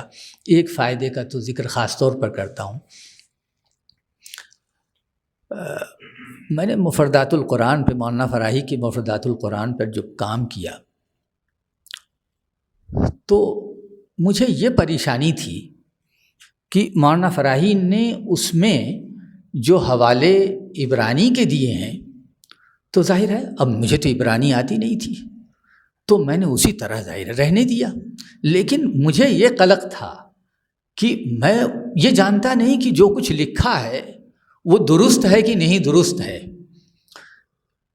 حسن ظن اور چیز ہے، لیکن محقق حسن ظن پر نہیں کام کرتا، محقق شک سے شروع کرتا ہے۔ تو یہ جو تحقیق کا اصول یہ نہیں ہے کہ شکی ہوتا ہے محقق، لیکن یہ ہے کہ کوئی چیز جو بھی ہے آپ کو معلوم تو ہونا چاہیے کہ یہ ہے کیا۔ تو مجھے اس سے پریشانی تھی اور وہ میں شائع نہیں کر رہا تھا۔ جب مجھے یہ معلوم ہوا کہ ڈاکٹر عبدالرحیم صاحب عبرانی سے واقف ہیں، تو میں نے ڈاکٹر صاحب سے گزارش کی کہ آپ مجھے عبرانی پڑھا دیجیے۔ چنانچہ میں نے ان سے عبرانی پڑھی۔ اس طرح وہ میرے استاذ بھی ہیں، میرے دوست بھی۔ دوست تو کیا، ظاہر ہے وہ مجھ سے 20 سال بڑے تھے، میرے بزرگ تھے، لیکن دوستی ایسی تھی اور کچھ یعنی ہم مذاقی ایسی تھی کہ دنیا جہان کی باتیں اور ہر طرح کی باتیں، ہر طرح کے موضوع، وہ سب ظاہر دوران گفتگو چھڑتے تھے، اور ڈاکٹر صاحب کو کوئی اور اس طرح کا کوئی اور آدمی ان کے پاس نہیں تھا۔ ان کے ملنے جلنے یا تو عرب تھے تو وہ تو عرب تھے، لیکن اردو، فارسی اور پھر ہندوستانی اور پھر عربی، اور تو مزاج اور مذاق کی جو کچھ ہم آہنگی ہوتی، اگرچہ وہ اختلافی پہلو بھی ہیں، وہ ایک الگ چیز ہے، لیکن یہ ہے کہ عمومی طور پر ایسی ہم مذاقی تھی کہ ڈاکٹر صاحب پھر بیٹھتے تو وہ پھر بیٹھے رہتے، گفتگو چلتی رہتی، اور بہت سارے علمی مسائل۔ اور کیا افسوس یہ ہے کہ میں نے کبھی ڈائری لکھنے کی پابندی نہیں کی، کبھی لکھی تو اس میں کچھ چیزیں کہیں ہوں گی، لیکن یہ ہے کہ افسوس یہ ہوتا ہے کہ اتنے واقعات، اور تو وہ ظاہر ان کا تجربہ بڑا وسیع تھا، اور پھر بڑے لطائف، اور وہ لطائف علمی تھے، تو ان لطائف علمی کو درج کرنا چاہیے تھا۔ اس میں سے کچھ چیزیں ڈاکٹر صاحب نے یہ اپنی آخری کتاب میں، جو ہم لوگ ان سے اصرار کرتے رہے کہ ڈاکٹر صاحب کچھ تو آپ بیتی لکھیے، کچھ اپنے بارے میں لکھیے، تو کچھ چیزیں اس میں ہیں، وہ چیزیں میں نے ان سے سنی تھیں۔ تو وہ پھر جب عبرانی میں نے ان سے سیکھی، پڑھی اور سیکھی، پھر سریانی کی حرف شناسی بھی ان سے سیکھی، تو پھر میں نے ان ساری چیزوں کو جو مولانا فراہی نے جو لکھی ہیں اس میں، اور آپ دیکھیں گے اسی طرح ایمان فی اقسام القرآن میں وہاں بعض جو حواشی ہیں، وہ تو اس طرح وہ جو حواشی میں نے لکھے ہیں پھر اس کے بعد لکھے، اور کتاب پھر میں نے اس کے بعد ہی شائع کی، تاکہ جو بھی مواد ہے، جو کچھ مواد ہے، کم سے کم اس مواد سے میں واقف بھی تو ہوں۔ تو وہ ڈاکٹر صاحب میرے دوست تو تھے، میرے استاذ بھی تھے۔ ایک جب میں وہاں پہنچا، ڈاکٹر صاحب سے جو تعارف ہوا، تو میں نے دیکھا کہ ڈاکٹر صاحب یہ جو شعبہ تھا، یہ غیر عربوں کو عربی پڑھانے کا شعبہ تھا۔ میں نے بھی اس میں پڑھایا، اور بہت خوشی ہوتی تھی، واقعی یعنی ایسی خوشی ہوتی تھی ان طلباء کو پڑھا کر، جو خوشی ہوتی تھی وہ خوشی کبھی بھی عرب طلباء کو پڑھا کر نہیں ہو سکتی تھی۔ 110 ممالک کے طالب علم تھے جامعہ اسلامیہ میں پڑھنے والے۔ ہم نے ایسے، اور کون سا ملک ہوگا جہاں کے طالب علم شعبے میں نہ ہو۔ شعبہ یعنی یہ تھا، شعبے کی حقیقت یہ تھی کہ اصلاً کسی طالب علم کا داخلہ شعبے میں نہیں ہوتا تھا، داخلہ تو ہوتا تھا کلیے میں ہوتا تھا، کالج میں ہوتا تھا۔ اب اگر وہ طالب علم کمزور ہے تو اس کمزور طالب علم کو عربی زبان کے اعتبار سے تو وہ اسے بھیج دیتے تھے ہمارے شعبے میں. پھر وہاں اس کا امتحان لے کے اس کے کچھ معیار متعین کیے گئے تھے کہ بھئی یہ کس معیار کا طالب علم ہے. اسی اعتبار سے اس کو 1 سیمسٹر 2 سیمسٹر 3 سیمسٹر اس اعتبار سے پھر انہیں پڑھایا جاتا تھا. افریقی طالب علم بھی تھے جو لہو و لعب میں بڑے مشہور ہیں، لیکن ایسے سنجیدہ طالب علم، اور جیسے یہ کہ یہ طالب علم آئے ہی ہیں اسی لیے کہ وہ عربی پڑھیں، اور اس میں ایسے کتنے نو مسلم طالب علم، کتنے ایسے طالب علموں کو ہم لوگوں نے پڑھایا، امریکہ کے طالب علموں کو، جاپان کے طالب علموں کو، جنہوں نے MSc کر کے وہ جب مسلمان ہوئے تو انہوں نے کہا کہ ہم مسلمان ہوئے اور یہ کتاب قرآن مجید ہم سمجھ نہیں سکتے، تو پھر فائدہ کیا ہے؟ پہلا کام ہم کو یہ کرنا چاہیے کہ اس کی زبان سیکھنی چاہیے تاکہ ہم یہ سمجھیں تو کہ اللہ تعالیٰ ہم سے کیا کہہ رہا ہے. ایسے کتنے طالب علم تھے، ان میں نو مسلم بھی تھے اور ایسے بھی تھے جو نو مسلم نہیں تھے، لیکن سنجیدہ سب تھے. ان یعنی وہ جو افریقی طلباء کے مزاج میں جو وہ ہے وہ کھلواڑ ہوتا ہے، وہ بھی وہاں سنجیدہ تھے ہمارے یہاں. ڈاکٹر صاحب جب میں اس میں پہنچا تو ڈاکٹر صاحب اس شعبے کے ذمہ دار بھی تھے،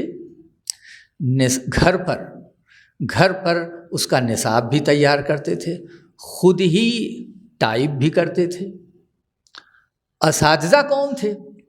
آپ بتاؤں کہ اساتذہ کی بڑی تعداد تو ازہر کی پڑھی ہوئی تھی، ازہر کی فارغین کی تعداد تھی، مصریوں کی تعداد تھی، بڑی تعداد انہی کی تھی. اس کے بعد کچھ شامی تھے، کچھ سوڈانی تھے اور ہندوستانی تو اس وقت صرف ڈاکٹر عبدالرحیم صاحب کے علاوہ صرف میں تھا.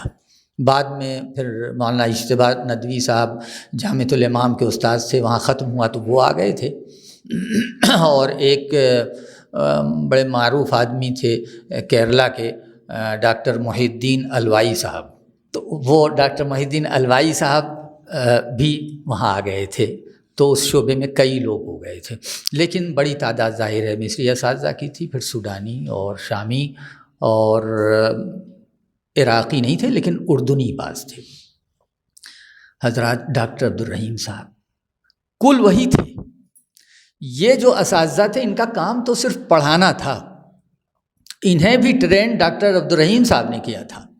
یہ اس میں یعنی ازہر سے PhD کیے ہوئے لوگ بھی تھے، ازہر کے پرانے طرز کے مشائخ بھی تھے، لیکن ڈاکٹر عبدالرحیم صاحب اچھا نصاب جو ہے صرف دروس اللغت العربیہ ہی نہیں ہے، اس میں تفسیر بھی پڑھائی جانی ہے، تفسیر ہے، حدیث ہے، فقہ ہے، عقائد ہیں. یہ سارے مضامین کی کتابیں جو تیار کی تھی سب ڈاکٹر عبدالرحیم صاحب نے تیار کی تھی. اور سال کے شروع میں ایک بار اس لیے کہ نئے نئے اساتذہ بھی آتے رہتے تھے، تو ڈاکٹر عبدالرحیم صاحب ان سارے اساتذہ کو یہ بتاتے تھے مختلف دنیا کے مختلف ملکوں کی میں کیا ان کی عادتیں کیا ہیں. بعض کیا چیزیں کسی ملک میں بہت اچھی سمجھی جاتی ہیں لیکن کسی اور ملک میں بہت قبیح سمجھی جاتی ہیں. آپ کو ایک واقعہ بتائیں. ہمارے ایک سینئر استاذ تھے ازہر کے پڑھے ہوئے. ایک دن ایک افریقی طالب علم، اور وہ جیسے شفقت کا ہمارے ہاں جو انداز ہے، اور وہ پڑھاتے پڑھاتے وہ شفقت میں انہوں نے اس کے کندھے پر ہاتھ رکھ دیا. وہ طالب علم بپھر گیا اور انہیں اپنے ساتھ ڈاکٹر عبدالرحیم صاحب کے پاس لے آیا. تو اب ڈاکٹر عبدالرحیم صاحب نے اس طالب علم کو سمجھایا، وہ سمجھ گیا ظاہر ہے، لیکن پھر انہیں عبد المجید صاحب، شیخ عبد المجید نام تھا انہیں، ان کو بتایا کہ یہ وہاں بہت ہی قابل اعتراض بات ہے افریقی ممالک میں، اس طرح کی اور بہت سی. تو ڈاکٹر عبدالرحیم صاحب ایک سیشن شروع میں یہ بھی کرتے تھے کہ مختلف، اس لیے کہ وہ اتنے مختلف ملکوں کے طالب علم تھے، تو یہ باتیں کیا چیز کہاں خراب سمجھی جاتی ہے، کیا چیز کہاں مناسب سمجھی جاتی ہے، یہ چیز بھی وہ بتاتے تھے. تو یہ تربیت بھی اساتذہ کی انہی نے کی. یہ وہ ڈاکٹر عبدالرحیم صاحب جب میں پہنچا ہوں تو اسی میں غرق تھے۔ اب میں نے ڈاکٹر عبدالرحیم صاحب سے کہا کہ ڈاکٹر صاحب وہ جو آپ کی دوسری بعض چیزیں جو میں نے دیکھی ہیں وہ کیا ہے، اور آپ نے پی ایچ ڈی کیا کی، کس موضوع پر کی؟ دیکھیے پی ایچ ڈی چھپی نہیں تھی ظاہر ہے۔ تب انہوں نے مجھے بتایا کہ وہ انہوں نے اپنے فلیٹ میں وہ یعنی وہ جو ان کی تھیسس تھی اس کی ایک کاپی رکھی ہوئی تھی، وہ انہوں نے مجھے دی المعرب کی، اور کہنے لگے کہ آپ اسے دیکھیے۔ وہ لایا میں نے وہ کتاب پڑھی، اور اس کے بعد ظاہر مجھے تو اس کے بارے میں کوئی اندازہ نہیں تھا، جو اس کی حقیقت منکشف ہوئی مجھ پر، اس کے بعد میں ڈاکٹر صاحب کے پیچھے پڑ گیا اور میں نے کہا ڈاکٹر صاحب یہ کتاب اب شائع ہونی چاہیے۔ کہنے لگے کون شائع کرے گا؟ میں نے کہا رکیے، ڈاکٹر صاحب تو مجھ سے بہت قدیم تھے وہاں، لیکن کسی ناشر سے کوئی تعلق کوئی تھا ہی نہیں، کوئی ضرورت بھی نہیں تھی، انہیں ایسی کوئی ضرورت پڑی ہی نہیں تھی۔ میرا ایک تعلق مولانا علی میاں صاحب نے مجھ سے ایک صلاح الدین ایوبی پر ایک کتابچے کا، یعنی ان کا ایک طویل مضمون تھا، وہ مجھ سے عربی میں انہوں نے ترجمہ کروایا تھا، اور وہ دارالقلم دمشق نے شائع کیا تھا۔ اتفاق سے پہلے ہی سال استاذ محمد علی دولہ بڑے فاضل آدمی تھے، تو ان سے میری ملاقات ہوئی اور تعارف ہو گیا۔ میں نے ان کو فون کیا اور میں نے کہا استاذ یہاں ایک بڑی قیمتی چیز ہے اور آپ اسے شائع کریں۔ چنانچہ جب وہ مدینہ منورہ آئے تو ڈاکٹر صاحب کے پاس میں انہیں لے کے گیا اور ان سے طے ہوا، اور پھر یہ کتاب پروف بھی، کتاب کے بعد پورا پروف اس کتاب کو میں نہیں پڑھا، اور یہ کتاب شائع ہوئی۔ اور اتفاق یہ ہے کہ پھر اس کتاب کا تعارف بھی پہلا تعارف ہے جس میں ڈاکٹر عبدالرحیم صاحب کی شخصیت کا اس پہلو سے، لسانی پہلو سے کوئی تعارف ہوا۔ ڈاکٹر صاحب کے کچھ چھوٹے چھوٹے مضامین، وہاں المدینہ اخبار کا ایک ملحق التراث ہر ہفتے نکلتا تھا، اس میں ڈاکٹر صاحب کے مضامین چھپتے تھے، چھوٹے چھوٹے مضامین، کسی لفظ پر، کسی استعمال پر۔ ڈاکٹر صاحب کی جو میدان تھے اس میں ایک چیز تھی کہ صحت زبان کا بہت خیال تھا انہیں۔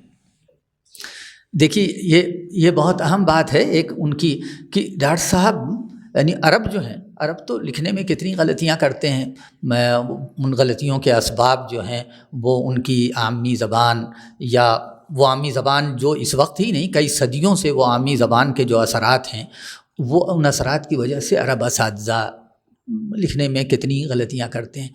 ڈاکٹر صاحب جو زبان لکھتے تھے نہایت فصیح اور اعلیٰ زبان لکھتے تھے۔ فصیح، اچھا یہ بھی دیکھیے کہ یہ بالکل ہو سکتا ہے کہ کوئی زبان فصیح ہو یعنی ادبی ہو، لیکن اس کے باوجود اس میں زبان کے اعتبار سے غلطیاں ہوں، یہ بالکل ہو سکتا ہے۔ زبان بہت اچھی ہے انشاء پردازی کی، لیکن اس میں زبان کے اعتبار سے اس میں غلطیاں ہوں۔ ڈاکٹر صاحب اس کا خود اہتمام کرتے تھے اور بہت حساس تھے اس معاملے میں کہ زبان کی غلطی نہ ہونے پائے۔ تو یہ تعارف تو تھا ان کا، لیکن یہ جو تعارف ہوا، اور وہ بھی ڈاکٹر صاحب نے میرا نام خود ہی پیش کیا۔ اس زمانے میں جو ملحق التراث کے جو ایڈیٹر تھے، ایک ڈاکٹر محمد یعقوب ترکستانی، دیکھیں وہ ترکستانی تھے لیکن استاد جو تھے وہ فقہ اللغہ کے تھے، محمد یعقوب ترکستانی۔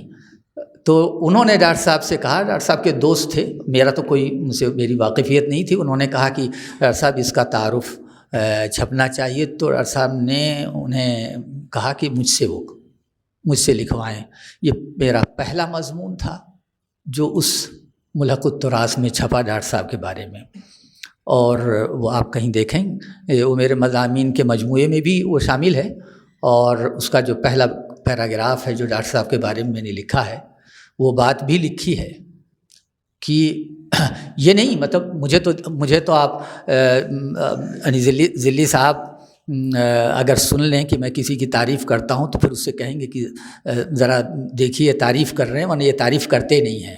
اور حقیقت یہ ہے کہ میں لکھنے میں بھی بہرحال لفظوں کو تول کے لکھتا ہوں، اور مجھے اس کی عادت، اور بے جا تعریف تو مجھے آتی نہیں، چاہے وہ میرے کتنے ہی محبوب شخص کی ہو۔ جو حقیقت ہے وہ بیان کرنی چاہیے۔ اور وہ ڈاکٹر صاحب کے بارے میں نے اس میں 2 جملے لکھے ان کے تعارف میں۔ ایک تو یہ کہ ڈاکٹر صاحب جو میں نے ذکر کیا تھا ابھی، کوئی عالم عرب میں، اور اس کی میں نے وجہ بتائی کہ ڈاکٹر صاحب کے پاس جو معرب پر گفتگو کرنے کے جو وسائل ہونے چاہیے وہ وسائل کسی اور شخص کے پاس موجود ہی نہیں ہیں۔ اس وجہ سے ڈاکٹر صاحب کا کوئی مد مقابل پوری عرب دنیا میں نہیں تھا اور نہ اس وقت ہے، ابھی تک ہے۔ دوسری بات میں نے یہ لکھی کہ اس سارے علم و فضل کے بعد اس کے ساتھ ساتھ ڈاکٹر صاحب کا جو حسن اخلاق ہے، ڈاکٹر صاحب کی جو تواضع ہے، ان کا جو انکسار ہے، وہ دھوکہ دیتا ہے۔ اور میں نے کہا کہ بہت سارے لوگ اس دھوکے میں ہوں گے کہ ایسا خاکسار آدمی کوئی بڑا عالم بھی ہو سکتا ہے۔ تو یہ انکسار جو ہے، حقیقت یہ ہے، آپ کو میں حقیقت یہ بتاؤں کہ اس وقت کلیۃ اللغہ، حالانکہ وہ کلیۃ اللغہ کے استاذ بھی تھے، لیکن اس کے باوجود بڑے بڑے لوگ ڈاکٹر صاحب کے بارے میں صرف یہ جانتے تھے کہ وہ غیر عربوں کو عربی پڑھاتے ہیں اور وہ اس شعبے کے ذمہ دار ہیں، اس کے علاوہ کوئی ان کا علمی کوئی مرتبہ نہیں ہے۔ تو میں نے یہ بات لکھی کہ یہ ان کا جو انکسار ہے وہ دھوکہ دیتا ہے لوگوں کو، کہ انہیں اندازہ ہی نہیں ہوتا کہ ڈاکٹر صاحب کے کیا کمالات ہیں۔ ڈاکٹر صاحب کے جو، اچھا دیکھیے وہ بھی ذکر کر دوں کہ یہ تو معارف کا ذکر کیا تھا میں نے، میرا خیال ہے کہ 1987 میں ڈاکٹر صاحب کا مضمون وہ چھپا ہے تحقیقات اسلامی میں۔ اس کی حقیقت یہ ہے کہ پروفیسر نذیر احمد صاحب فارسی کے، جیسے ہمارے ڈاکٹر عبدالرحیم صاحب عربی کے، ویسے وہ ظاہر فارسی کے، اور ان کے کارنامے تو بے شمار ہیں۔ تو پروفیسر نذیر احمد صاحب نے ایک مضمون لکھا اور مولانا انصر صاحب نے اسے شائع کیا۔ قرآن مجید کے بعض الفاظ، بعض املا اور بعض ترکیبوں کے بارے میں انہیں کچھ اشکالات تھے، ہونا ہی چاہیے تھا کہ وہ کسی عربی داں سے وہ پوچھ لیتے، اور لیکن بہرحال انہوں نے ایک مضمون لکھ دیا۔ اب مولانا جلال الدین انصر صاحب نے مجھ سے کہا کہ تم یہ اس کا جواب لکھ دو، یعنی جو اشکالات انہوں نے ڈاکٹر صاحب نے بیان کیے ہیں ان پر تم ایک مضمون لکھ دو۔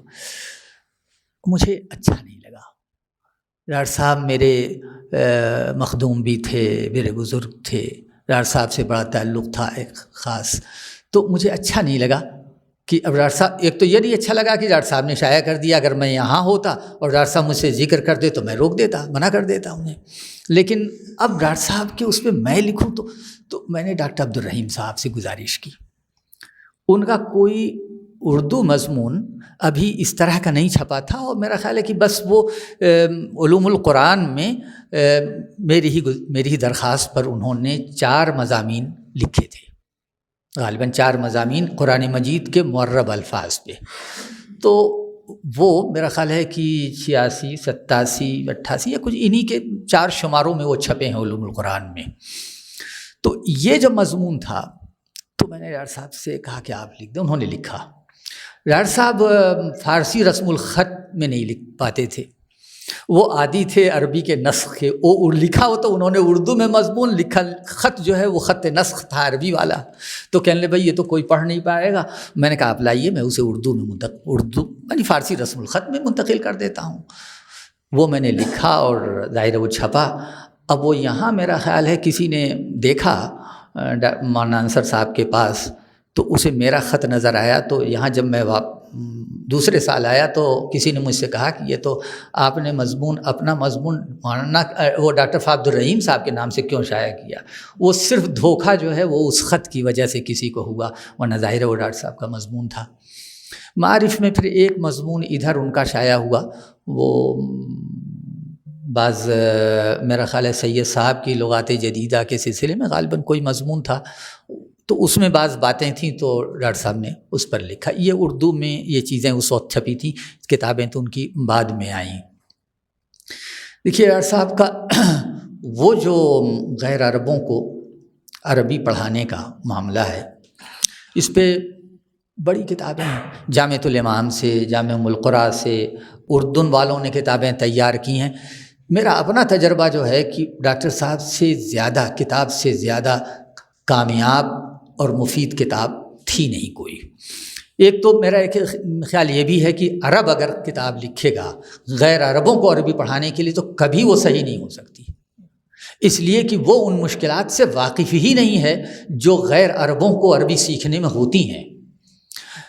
یہ عرب جنہوں نے کتابیں لکھیں وہ لسانیات کے لوگ تھے، اور انہوں نے جرمنی میں تعلیم حاصل کی اور یہاں تعلیم حاصل کی. جو اصول بتائے جاتے ہیں غیر زبانوں کو پڑھانے کے لیے، وہ ان اصولوں پر انہوں نے اس کا انطباق کیا. ایک بات تو یہ تھی. دوسری بات یہ تھی کہ ڈاکٹر صاحب نے جو کتاب لکھی اس میں اس کا التزام کیا کہ کوئی عامی لفظ اور غیر فصیح لفظ نہ آئے، اس لیے کہ مقصود ان طلباء کا بھی جو وہاں آتے تھے جامعہ اسلامیہ میں، ان کا مقصود قرآن و حدیث کو سمجھنا تھا. دوسری کتابیں آپ جتنی بھی دیکھیں گے، ممکن ہی نہیں ہے کہ کسی عرب کی کتاب وہ کسی غلط استعمال سے خالی ہو، اور چاہے وہ حروف جر کی غلطی ہوگی، یعنی صلات کی غلطی ہوگی، کہیں وہ کوئی عامی لفظ آ جائے گا، وہ اس سے بچ نہیں سکتا. ایک خوبی ڈاکٹر رحیم صاحب کی کتاب کی یہ بھی تھی. پھر ڈاکٹر صاحب کی کتاب وہ تو آپ لوگوں نے ذکر کیا ہی، ظاہر کہ دنیا میں سب سے زیادہ پڑھی جانے والی کتاب، استعمال کی جانے والی کتاب ڈاکٹر عبدالرحیم صاحب کی کتاب ہے، اور مختلف ناموں سے چھپی ہے، اور بہت اچھے ڈھنگ سے کہیں 9 حصوں میں، اسی کتاب کو 9 حصوں میں میرا خیال ہے کہ انہوں نے محی الدین خان کے صاحبزادے ثانی حسنین نے بھی شائع کی ہے 9 حصوں میں.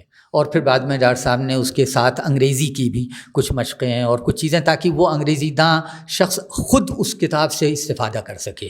انہوں نے ہی ڈاکٹر صاحب نے بعد میں وہ تیار کی.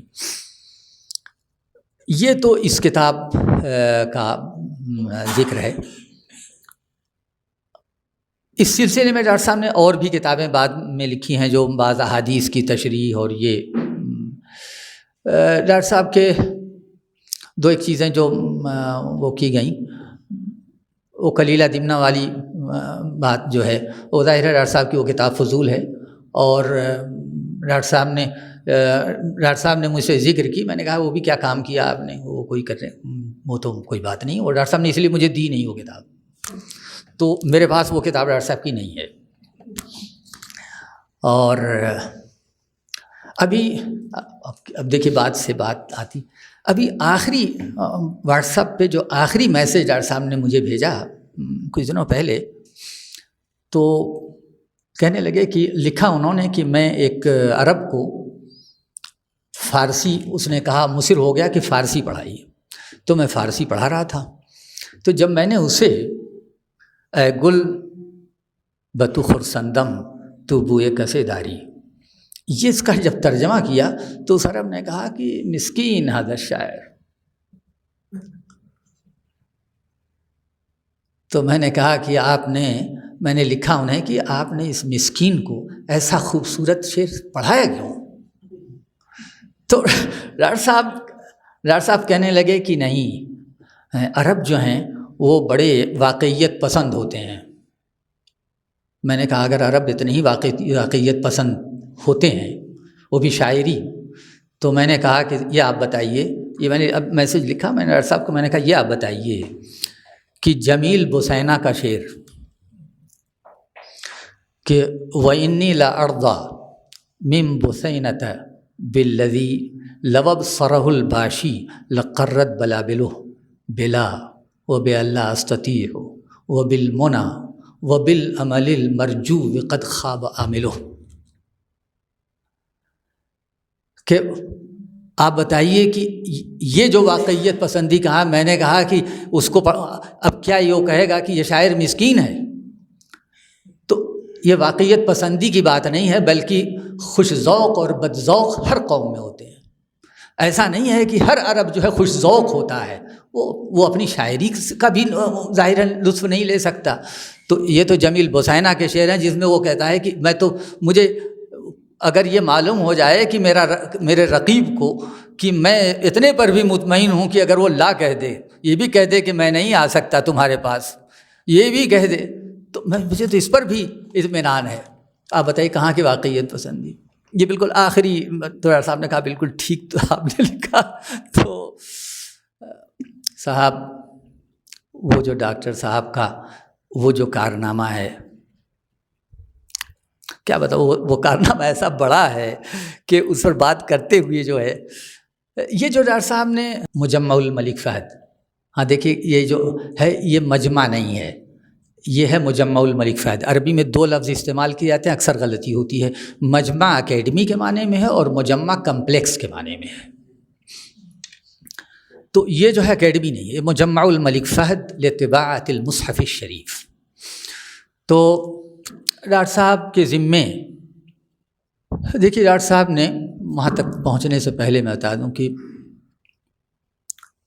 82 میں جب میں پہنچا ہوں، اسی سال سے جامعہ اسلامیہ میں سعودائزیشن کے جھکڑ چلنے لگے تھے، اور ہمارے ساتھ اسی سال جو وائس چانسلر صاحب آئے تھے ڈاکٹر عبداللہ صالح العبید، انہوں نے نہ جانے کیوں انہوں نے اپنا ہدف بنایا کہ مدینہ یونیورسٹی کے سارے اساتذہ کو سعودی ہونا چاہیے۔ یہ سعودی جامعات میں کسی بھی جامعہ نے یہ کام نہیں کیا تھا، اور انہوں نے سب کو حرج میں ڈالا۔ پہلے ہی سال جب میں پہنچا ہوں تو تقریباً 150 اساتذہ کو انہوں نے، مصری اساتذہ کو رخصت کیا انہوں نے، اور ان کی جگہ پہ سعودی اساتذہ کو انہوں نے تقرر کیا۔ یہ کام تو ہونا تھا اور ہونا چاہیے بھی تھا، لیکن یہ ہے کہ وہ تدریس سے اور ظاہر اس کی جو ضرورتیں تھیں وہ پوری کرتے۔ یہ کام انہوں نے 12 سال میں کیا، پورے 12 سال میں یہ کام کیا، اور ہر 5 سال 4 سال کے بعد وہ امیر مدینہ عبد المجید بن عبدالعزیز کو بلاتے اور ان کے سامنے وہ اعلان کرتے کہ اس سال ہم نے اتنے فیصد کامیابی حاصل کر لی ہے۔ تو یہ جو 12 سال ہو گئے، تو یہ آخری جو گروپ تھا جس میں ایک میں بھی تھا، وہ 9 آدمیوں کا صرف تھا، جس میں 2-4 سوڈانی اور ایک مصری اور 1-2 سوری اور ایک میں تھا۔ اب بچتے تھے وہاں 3 آدمی، ڈاکٹر فا عبد الرحیم صاحب اور ڈاکٹر حکمت بشیر یاسین، یہ عراقی استاذ تفسیر تھے، اور ایک بڑے لائق فاضل آدمی بہت مشہور ڈاکٹر اکرم ضیاء العمری۔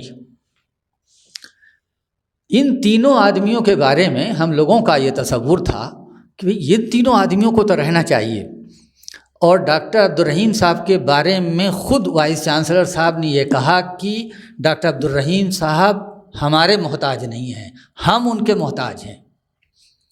لیکن آپ جو کہتے ہیں کہ بھئی سیاست ہوتی ہے، 6 مہینے بھی پورے نہیں ہو پائے، جو سال کے باقی بچے تھے 6 مہینے بھی پورے نہیں ہوئے کہ ان تینوں حضرات کو وزارت الشؤون الاسلامیہ کی طرف تحویل کر دیا گیا، یعنی بھیج دیا گیا، شفٹ کیا انہیں۔ وزارت الشؤون الاسلامیہ کے ماتحت چونکہ مجمع الملک فہد تھا اور مدینے میں تھا، تو یہ تینوں صاحبان، اچھا 2 کا تعلق علوم قرآن سے بھی تھا، یعنی نہیں، ان کا تو ڈاکٹر اکرم ضیاء العمری کا تعلق تاریخ اور سیرت اور حدیث سے تھا، اور حکمت بشیر یاسین کا تعلق تفسیر سے تھا۔ ڈاکٹر عبد الرحیم صاحب اپنی یہ جو زباندانی ان کی تھی، اور وہاں ترجمہ قرآن کا ایک بہت بڑا ظاہر منصوبہ تھا، اس کے لیے ان لوگوں کو تو خوشی ہوئی کہ یہ شخص ہمیں مل گیا۔ اس میں ڈاکٹر صاحب کا جو کام ہے، ظاہر ہے ڈاکٹر صاحب ایک کمیٹی کے پابند تھے، اور ڈاکٹر صاحب کا کام جو ہے وہ نگرانی تھا، لیکن چونکہ مختلف زبانوں کے لوگوں سے سابقہ پڑتا تھا، اس لیے بہرحال ڈاکٹر صاحب ہی تھے جو ان سے گفتگو بھی کرتے اور کرتے. ایک بات ابھی کسی نے کہی کہ چونکہ جامعہ اسلامیہ میں مختلف ملکوں کے طلباء آتے تھے اس لیے انہوں نے مختلف زبانیں سیکھیں. یہ بات پوری طرح درست نہیں ہے. ڈاکٹر صاحب کو زبانیں سیکھنے کا شوق تھا اور یہ 3-4 زبانیں انہوں نے مدراس میں سیکھ لی تھی. خود عبرانی بھی انہوں نے مدراس میں سیکھی, انہوں نے لاطینی بھی مدراس میں سیکھی, انہوں نے یونانی بھی انہوں نے مدراس میں سیکھی. انہیں ایک ایسا شوق تھا زبانیں سیکھنے کا, اور پھر تو وہ ایک ضرورت بھی بن گیا جو معرب کے سلسلے میں وہ ضرورت پیش آئی اور اس سے انہوں نے استفادہ کیا. تو مجمع الملک فہد کی یہ ضرورت تھی. بہرحال ایک افسوس بھی ہوتا ہے اور ایک طرف سے خوشی بھی ہوتی ہے. خوشی اس پہلو سے ہوتی ہے کہ سعودی عرب کے عام نظام کے برخلاف ڈاکٹر صاحب کو فارغ نہیں کیا گیا اور وہ آخر وقت تک برسر کار رہے. ورنہ سعودی یہ سب چیزیں دیکھتے نہیں. جی ہاں, ہمارے وائس چانسلر سے جب ڈاکٹر فا صاحب کے سلسلے میں ہی ایک بات ہوئی, جب کسی نے کی تو انہوں نے کہا کہ کیا اگر آج ڈاکٹر فا عبدالرحیم کا انتقال ہو جائے تو پھر کیا ہوگا. یہ سوچنے کا انداز ہے, یعنی تیاری ہونی چاہیے اس کی. تو یہ ایک بڑی خوشی کی بات یہ ہے کہ وہ اس ادارے کے سربراہ رہے اس عمر میں. افسوس صرف یہ ہوتا ہے کہ اس عمر میں وہ اگر کسی مجھے نہیں معلوم, یعنی میں ایسے ہی کہتا ہوں کہ یورپ کے کسی علمی ادارے میں ہوتے یا کسی یونیورسٹی میں ہوتے تو جو وہاں کا نظام ہے کہ ایسے لوگوں کے لیے یونیورسٹی کے شعبے میں باقاعدہ ان کا کمرہ تو ہوتا ہے لیکن ان پر کوئی پابندی نہیں ہوتی کہ کب آئیں اور کب نہ آئیں, جب جی چاہیں آئیں, جو چاہیں کریں, جو چاہیں لکھیں. لیکن جب تک ڈاکٹر صاحب کے ظاہر قوا بہت اچھے تھے اس وقت تو کوئی بات نہیں, ہو جاتے ہی تھے. 8 گھنٹے ڈیوٹی روزانہ کرتے تھے وہ.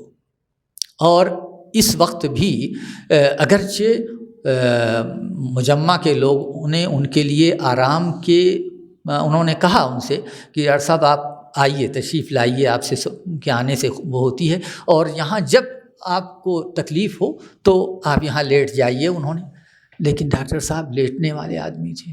8 گھنٹے 90 سال کی عمر میں بھی انہوں نے 8 گھنٹے ڈیوٹی کی ہے, جبکہ وہ مختلف امراض کے بھی وہ تھے اور دل کے بھی مریض تھے. لیکن تو دیکھیے اس میں کتنے سبق ہیں جو ان باتوں میں آپ سوچتے جائیے. اور کیا سبق ڈاکٹر صاحب نے جب پہلی بار مجمع الملک فہد میں ان کا تقرر ہوا, ڈاکٹر صاحب 7:30 بجے سے وہاں ڈیوٹی آورس 7:30 بجے سے شروع ہوتے ہیں وہاں سرکاری اداروں میں, اور ڈاکٹر صاحب 7 بجے پہنچ گئے. اپنی عادت کے مطابق چوکیدار نے کہا کہ کہاں جا رہے ہو؟ ڈاکٹر صاحب نے کہا کہ میں یہاں اپنے آفس جا رہا ہوں. کہا کہ کس نے بتایا ہے کہ یہ 7 بجے ٹائم ہے, جاؤ واپس جاؤ, 7:30 بجے آنا. تو ڈاکٹر صاحب وقت کے پابند. اور اچھا آپ یہ بھی ہوتا ہے کہ ڈاکٹر صاحب تو ایک بڑے خشک موضوع کے بھی تھے, تو ڈاکٹر صاحب خشک ہوں گے.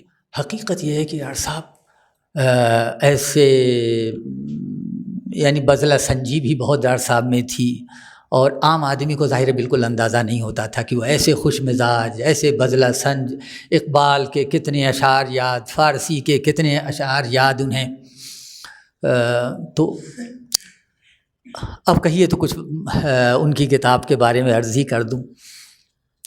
یہ جو جوالیقی کی کتاب ہے, ایسا نہیں ہے کہ دیکھیے یہ احمد شاکر کی تحقیق اور اس کے بعد ان کی تحقیق ان سے آگے, اور یہ سب دیکھیے محمد شاکر کی جو تحقیق ہے وہ یہ جو اس وقت تحقیق کا لفظ ایک نئے معنی میں ہمارے ہاں استعمال ہوتا ہے, جیسے اردو میں ہم مرتبہ اور تدوین کا لفظ کرتے ہیں, تصحیح تدوین, یہ اس معنی میں احمد شاکر صاحب نے کتاب کے مختلف مخطوطات کو سامنے رکھ کے اس کا ایک ایڈیشن تیار کیا تھا.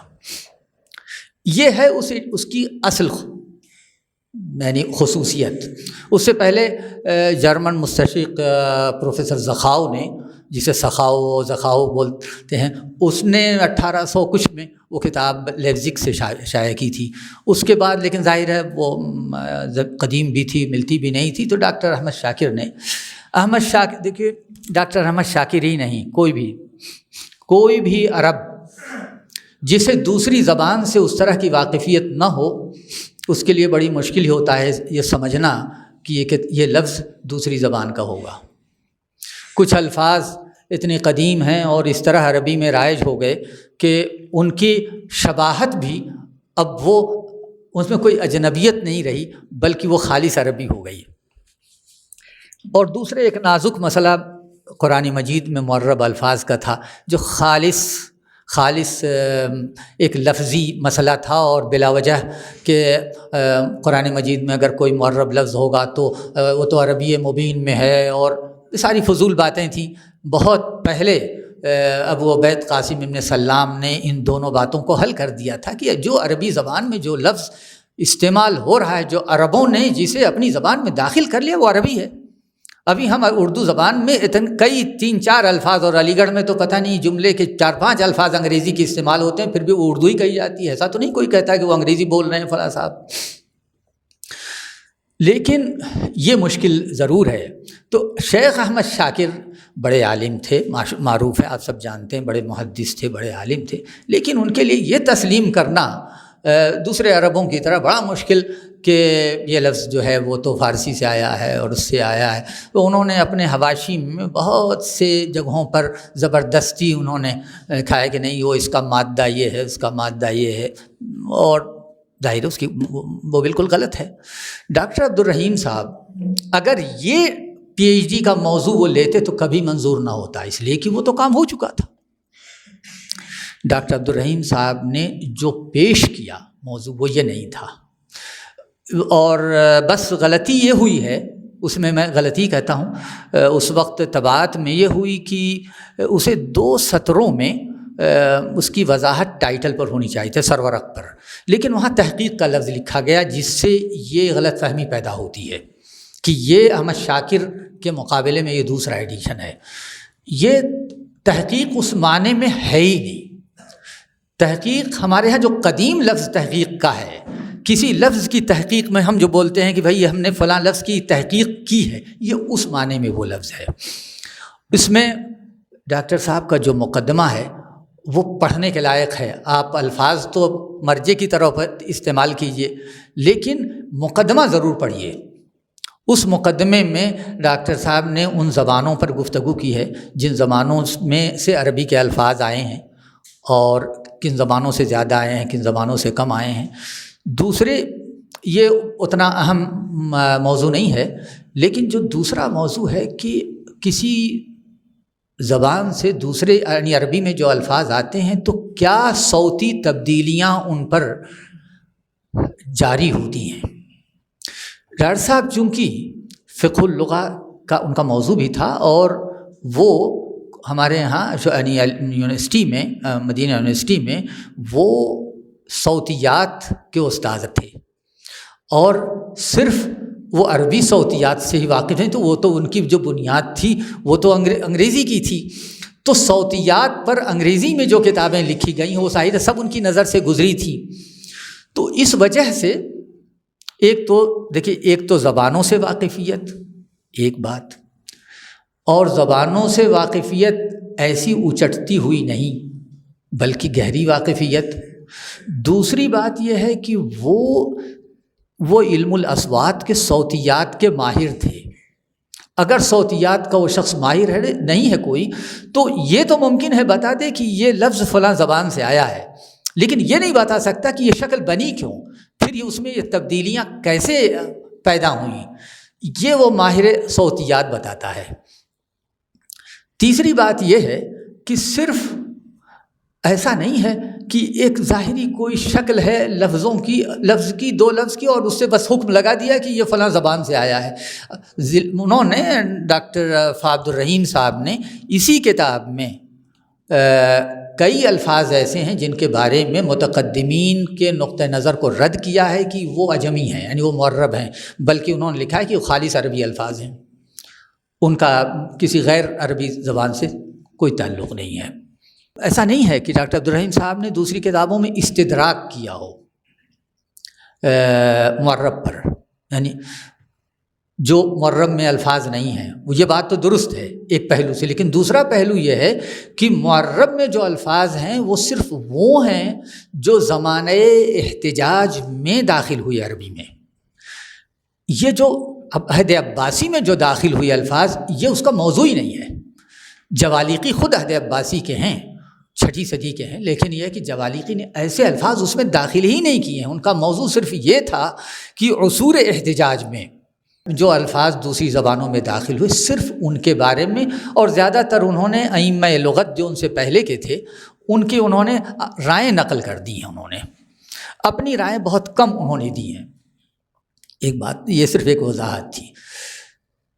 ڈاکٹر عبدالرحیم صاحب نے جو کام کیا اس کتاب میں، دیکھیے اس کتاب میں انہوں نے پہلا کام یہ کیا، وہ جو مقدمہ ہے وہ پڑھیے گا، وہ بہت مفید مقدمہ ہے اور بہت ساری غلط فہمیاں اس سے دور ہوتی ہیں.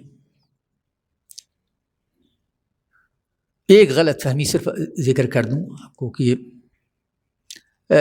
یہ غلط فہمی ہمارے ائمہ لغت کو سیبویہ سے لے کر اب تک کے سارے لوگوں کو ہوتی رہی ہے. وہ یہ ہے کہ سیبویہ نے لکھا ہے اور دوسرے پھر علماء نحو نے انہی کی پیروی میں لکھا، اور کہ عربی زبان اگر کوئی لفظ، فارسی کا کوئی لفظ اگر اس کے آخر میں ہے ہو تو وہ ہے تبدیل ہو کے جب عربی میں وہ تعریب ہوتی ہے تو وہ ہے جیم میں تبدیل ہو جاتی ہے. یہ سب نے شروع سے سب نے لکھا ہے. اس کی کوئی صوتی توجیہ نہیں کی جا سکتی کہ ہے جو تھی وہ کیوں جیم میں تبدیل ہو جائے گی. مثلا برنامج ہے، لفظ برنامج ہے، چونکہ اس کی وجہ کیا ہے؟ اس کی وجہ یہ ہے کہ ہمارے جتنے ائمہ لغت ہیں، چاہے وہ ایرانی ہوں چاہے غیر ایرانی الاصل ہوں، لیکن وہ اپنے عہد کی فارسی سے تو واقف تھے، لیکن یہ جو الفاظ ہمارے ہاں داخل ہوئے یہ اس عہد کی فارسی سے جسے اس وقت یعنی جدید فارسی کہہ لیجیے. جدید فارسی کو ایک دوسرا مفہوم ہے، وہ نہیں مراد ہے. میری مراد پہلوی کے بعد جو فارسی ہے اسے جدید فارسی کا عہد کہتے ہیں. تو وہ جو پہلوی زبان تھی، وہ الفاظ جو داخل ہوئے وہ صدر اسلام میں یا جاہلی دور میں وہ پہلوی کے ذریعے داخل ہوئے تھے. تو فرض کیجئے مثلا یہ جو برنامج ہے، یہ اس وقت برنامہ بولتے ہیں فارسی میں، برنامے، تو برنامہ ہے سے ہے. اس کی جو اصل ہے پہلوی میں وہ ہے برنامگ. پہلوی زبان سے اس وقت، اس لیے کہ اگر وہ ابن مقفع تک یہ بات رہی ہوتی تو شاید وہ تو پہلوی سے واقف تھے، لیکن اس کے بعد پہلوی ختم ہوئی، وہ لوگ پھر اس سے واقف نہیں ہوئے، اور عام طور پر زبان جو تھی وہ ظاہر ہے وہ ہوا کیا کہ پہلوی کے بعد جو فارسی آئی اس نے وہ گرا دیا، وہ جو گاف تھا وہ اس کو حذف کر دیا. اب وہ جو برنامگ تھا وہ برنام ہو گیا. اب جب برنام ہو گیا تو مشکل یہ آئی کہ برنام کے آخری حرف پر جو زبر تھا وہ بھی چلا گیا. اس زبر کی حفاظت کے لیے انہوں نے یہ ہے بڑھائی اور اسی لیے اس کا نام ہائے مختفی رکھا، اس لیے کہ وہ ہے پڑھی نہیں جاتی تھی. بس برنامہ، کہ برنامہ نہیں کہتے تھے بلکہ برنامہ. یہ ہے اس کے مشابہ ہے جو ہمارے یہاں عربی میں ایک تو ہائے سخت سے تھوڑی سی ملتی ہے، اور ایک جو جب فعل امر ہمارا جو ایک حرف بچ جائے، جیسے وقایقی کا جو فعل امر قے بن جائے تو اب وہ قے کے بعد وہ ایک ہے لگا دی جاتی ہے قے. وہ بھی تقریباً اس کا مقصد بھی یہی ہوتا ہے. یہ ایک بہت قیمتی بات ہے جو اب تک آپ پڑھیں گے اب تک لکھی جاتی رہتی ہے، لوگ لکھتے رہتے ہیں. فا صاحب نے ہر لفظ پر جو کام کیا، پہلا کام یہ کیا کہ یہ کس زبان کا لفظ ہے وہ بتایا انہوں نے. دوسرا ایک اہم کام یہ کیا کہ ہر لفظ کی جو اصل ہے اس زبان میں اس کو اسی زبان کے حرفوں میں لکھا. یہ کام کہیں نہیں ہوا تھا. کچھ الفاظ کے بارے میں تو ٹھیک ہے مستشرقین کے بعض کتابوں میں بھی مل جائے گا، لیکن یہ ہے کہ ہر لفظ کے بارے میں اس طرح بتانا، اور یہ دوسرا کام انہوں نے کیا۔ تیسرا جو سب سے اہم کام تھا وہ یہی تھا کہ وہ جو فارسی کا، یونانی کا، لاطینی کا جو لفظ ہے وہ جب عربی میں آیا تو یہ شکل بنی کیسے، اس کی ایک مثال تو اب چلیے صاحب، تو یہ سے اسے ختم کرتے ہیں۔ اچھا، تو یہ جو ان کی کتابیں، 3 کام انہوں نے اس کتاب میں کیے۔ اس کے بعد انہوں نے تقریباً 600 ساڑھے 600 لفظ ہوں گے اس کتاب میں۔ اس کے بعد انہوں نے دوسری جو کتاب 500 الفاظ اس میں تھے، تیسری کتاب جو ہے اس میں 400 کچھ الفاظ ہیں۔ لیکن ایک اور بہت اہم جو کتاب ہے ان کی اس سلسلے کی، جو سب کے کام کی ہے، چاہے وہ ان کا موضوع کوئی بھی ہو، یعنی شرعی علوم ہو، وہ جو الاعلام بے اصول الاعلام الواردۃ فی قصص الانبیاء علیہم السلام۔ ڈاکٹر صاحب کو سجا سے بڑی دلچسپی تھی تو مسجو نام رکھتے تھے۔ تو یہ مورخ ہیں آپ، مفسر ہیں، کچھ بھی ہوں، آپ کو اس کتاب کی ضرورت ہے، اس لیے کہ یہ جو نام آئے ہیں عجمی نام، اتنے غلط سلط ہماری کتابوں میں مختلف ایڈیشنوں میں، اس لیے کہ ظاہر ہے اس کا تو کوئی پتہ نہیں ہے، تو وہ چھپتے رہے ہیں۔ تو یہ ایک بہت اہم کتاب ان کی ہے اس موضوع پر۔ پھر وہ جو ڈاکٹر صاحب نے بڑی ہلکی یہ جو 2 کتابیں ہیں، یہ جو ابھی نام لیا تھا انہوں نے کہ گلستان الفاظ و معانی اور پردہ اٹھا دوں اگر چہرہ الفاظ سے، یہ 2 پڑھیے ڈاکٹر صاحب نے، تو اسے ایسی شگفتگی، مجھے نہیں معلوم تھا کہ ایسی شگفتہ اردو بھی ڈاکٹر صاحب لکھ سکتے ہیں۔ انہوں نے بڑی شگفتگی سے اور بہت اس کو انہوں نے نرم کیا ہے اور پرلطف کرنے کی کوشش کی ہے تاکہ قاری جو ہے وہ خشک نہ سمجھے۔ یہ دونوں کتابیں ضرور پڑھیے، اس میں خود موجودہ زبان میں جو بہت سارے الفاظ ہیں اور اردو کے الفاظ، انہوں نے تو اس میں اردو کے الفاظ پر بھی کہ سنسکرت سے آیا تو کیسے آیا، اس میں کیا تبدیلی ہوئی، تو بہت سارے الفاظ اس میں ہیں۔ تو بڑی دلچسپ کتاب ہے یہ دونوں کتابیں ضرور پڑھیے، یہ دونوں کتابیں۔ اور آپ سب کا شکریہ، اور اللہ تعالیٰ ڈاکٹر صاحب کی مغفرت فرمائے، اور دعا ہی اس موقع پر ہم سب دعا ہی کر سکتے ہیں، ڈاکٹر صاحب کو اس کا اجر عظیم عطا فرمائے جو ان کے علمی کام ہیں، اور اللہ تعالیٰ نے انہیں ایسی عمر گزاری، انہوں نے ایسی زندگی گزاری، اس میں برکت ہی برکت تھی، اس میں فائدے ہی فائدے تھے، اور اللہ تعالیٰ اسے قبول کرے ان کی ساری کوششوں کو، اور اللہ اعلیٰ علین میں جگہ دے۔ جزاک اللہ۔ حضرات، ورق تمام ہوا اور مدح باقی ہے، سفینہ چاہیے اس بحر بے قرار کے لیے۔ بہت خوشی کی بات ہے کہ ہم لوگوں نے تعزیتی نشست کی جو نئی طرح ڈالی ہے کہ تعلق رکھنے والے لوگ آ کر کے صرف اظہار تعلق، اظہار محبت نہ کریں، بلکہ شخصیت کے سلسلے میں حاضرین کے لیے جو اسوہ ہے، نمونہ ہے، ان کی جس طرح سے ہم تقلید کر سکتے ہیں وہ خدمات سامنے آئیں۔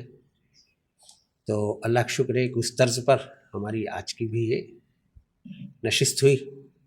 صدر محترم کی وہ شکایت بجا ہے کہ اردو جلسے میں عربی کا کیا کام تھا۔ بات دراصل یہ ہے کہ سوانحی خاکہ اردو میں ہی تیار ہوا تھا اور مجھے وہ پیش کرنا تھا۔ عین مغرب کے وقت معلوم ہوا کہ میرے ایک نوجوان رفیق کار نے عربی میں اسے تیار کر لیا ہے، وہ اس سے اچھا ہے جو میں نے تیار کیا ہے، اس سے زیادہ خوبصورت انداز میں ہے جو میں پیش کر سکتا تھا۔ تو میں نے سمجھا کہ ہمارے ہاں جو لوگ موجود ہیں سب ماشاءاللہ عربی سے واقف ہیں، تو ان کے لیے یہ ناموزوں نہ ہوگا، اس لیے وہ بات رکھ دی گئی۔ ادارہ بہرحال یہ چاہتا ہے کہ اس کا تعارف صرف اردو دنیا میں نہ رہے، باہر بھی نکلے، تو اس لیے تعزیت کے لیے اس زبان کا انتخاب ہوا، اور وہ ہم نے تیار کرنے والے کے موجود کہ یہاں ہونے کے باوجود ویڈیو کی شکل میں پیش کیا، تو تھوڑا سا مجلس کے آداب کی خلاف ورزی ہوئی، اس کے لیے معذرت۔ اور بہت خوشی ہے، بہت بہت شکریہ خاص طور سے صدر محترم کا اور سب لوگوں کا ہمارے یہاں آج ایک اور نیا ریکارڈ بنا کہ ہمارا یہ حال پورے 1 گھنٹے کے لیکچر کا گواہ بنا، اور اس میں بہت سی اچھی مفید معلومات ہم لوگوں کو ملی. تو بہت بہت آپ سب کا شکریہ. ہم سب لوگ آج بھی دعا کریں اور آئندہ بھی بزرگوار کو دعا میں یاد رکھیں کہ اللہ تعالیٰ ان کی خدمات کو قبول فرمائے، اللہ تعالیٰ ان کی حسنات کا بہترین اجر عطا فرمائے. انہوں نے جس طرح کی مثالی زندگی گزاری، جو ان کا اخلاص تھا، انکسار تھا، نیک نیتی تھی، خدمت کا جذبہ تھا، اللہ تعالیٰ وہ جذبہ ہمارے اندر عطا فرمائے اور ان کے اس نیک راستے پر چلنے کی توفیق عطا فرمائے. سبحان اللہ بحمدہ، سبحانک اللہم وبحمدک، نشہد ان لا الہ الا انت، نستغفرک ونتوب الیک. سبحانک رب العزۃ عما یصفون، وسلام علی المرسلین، والحمد للہ.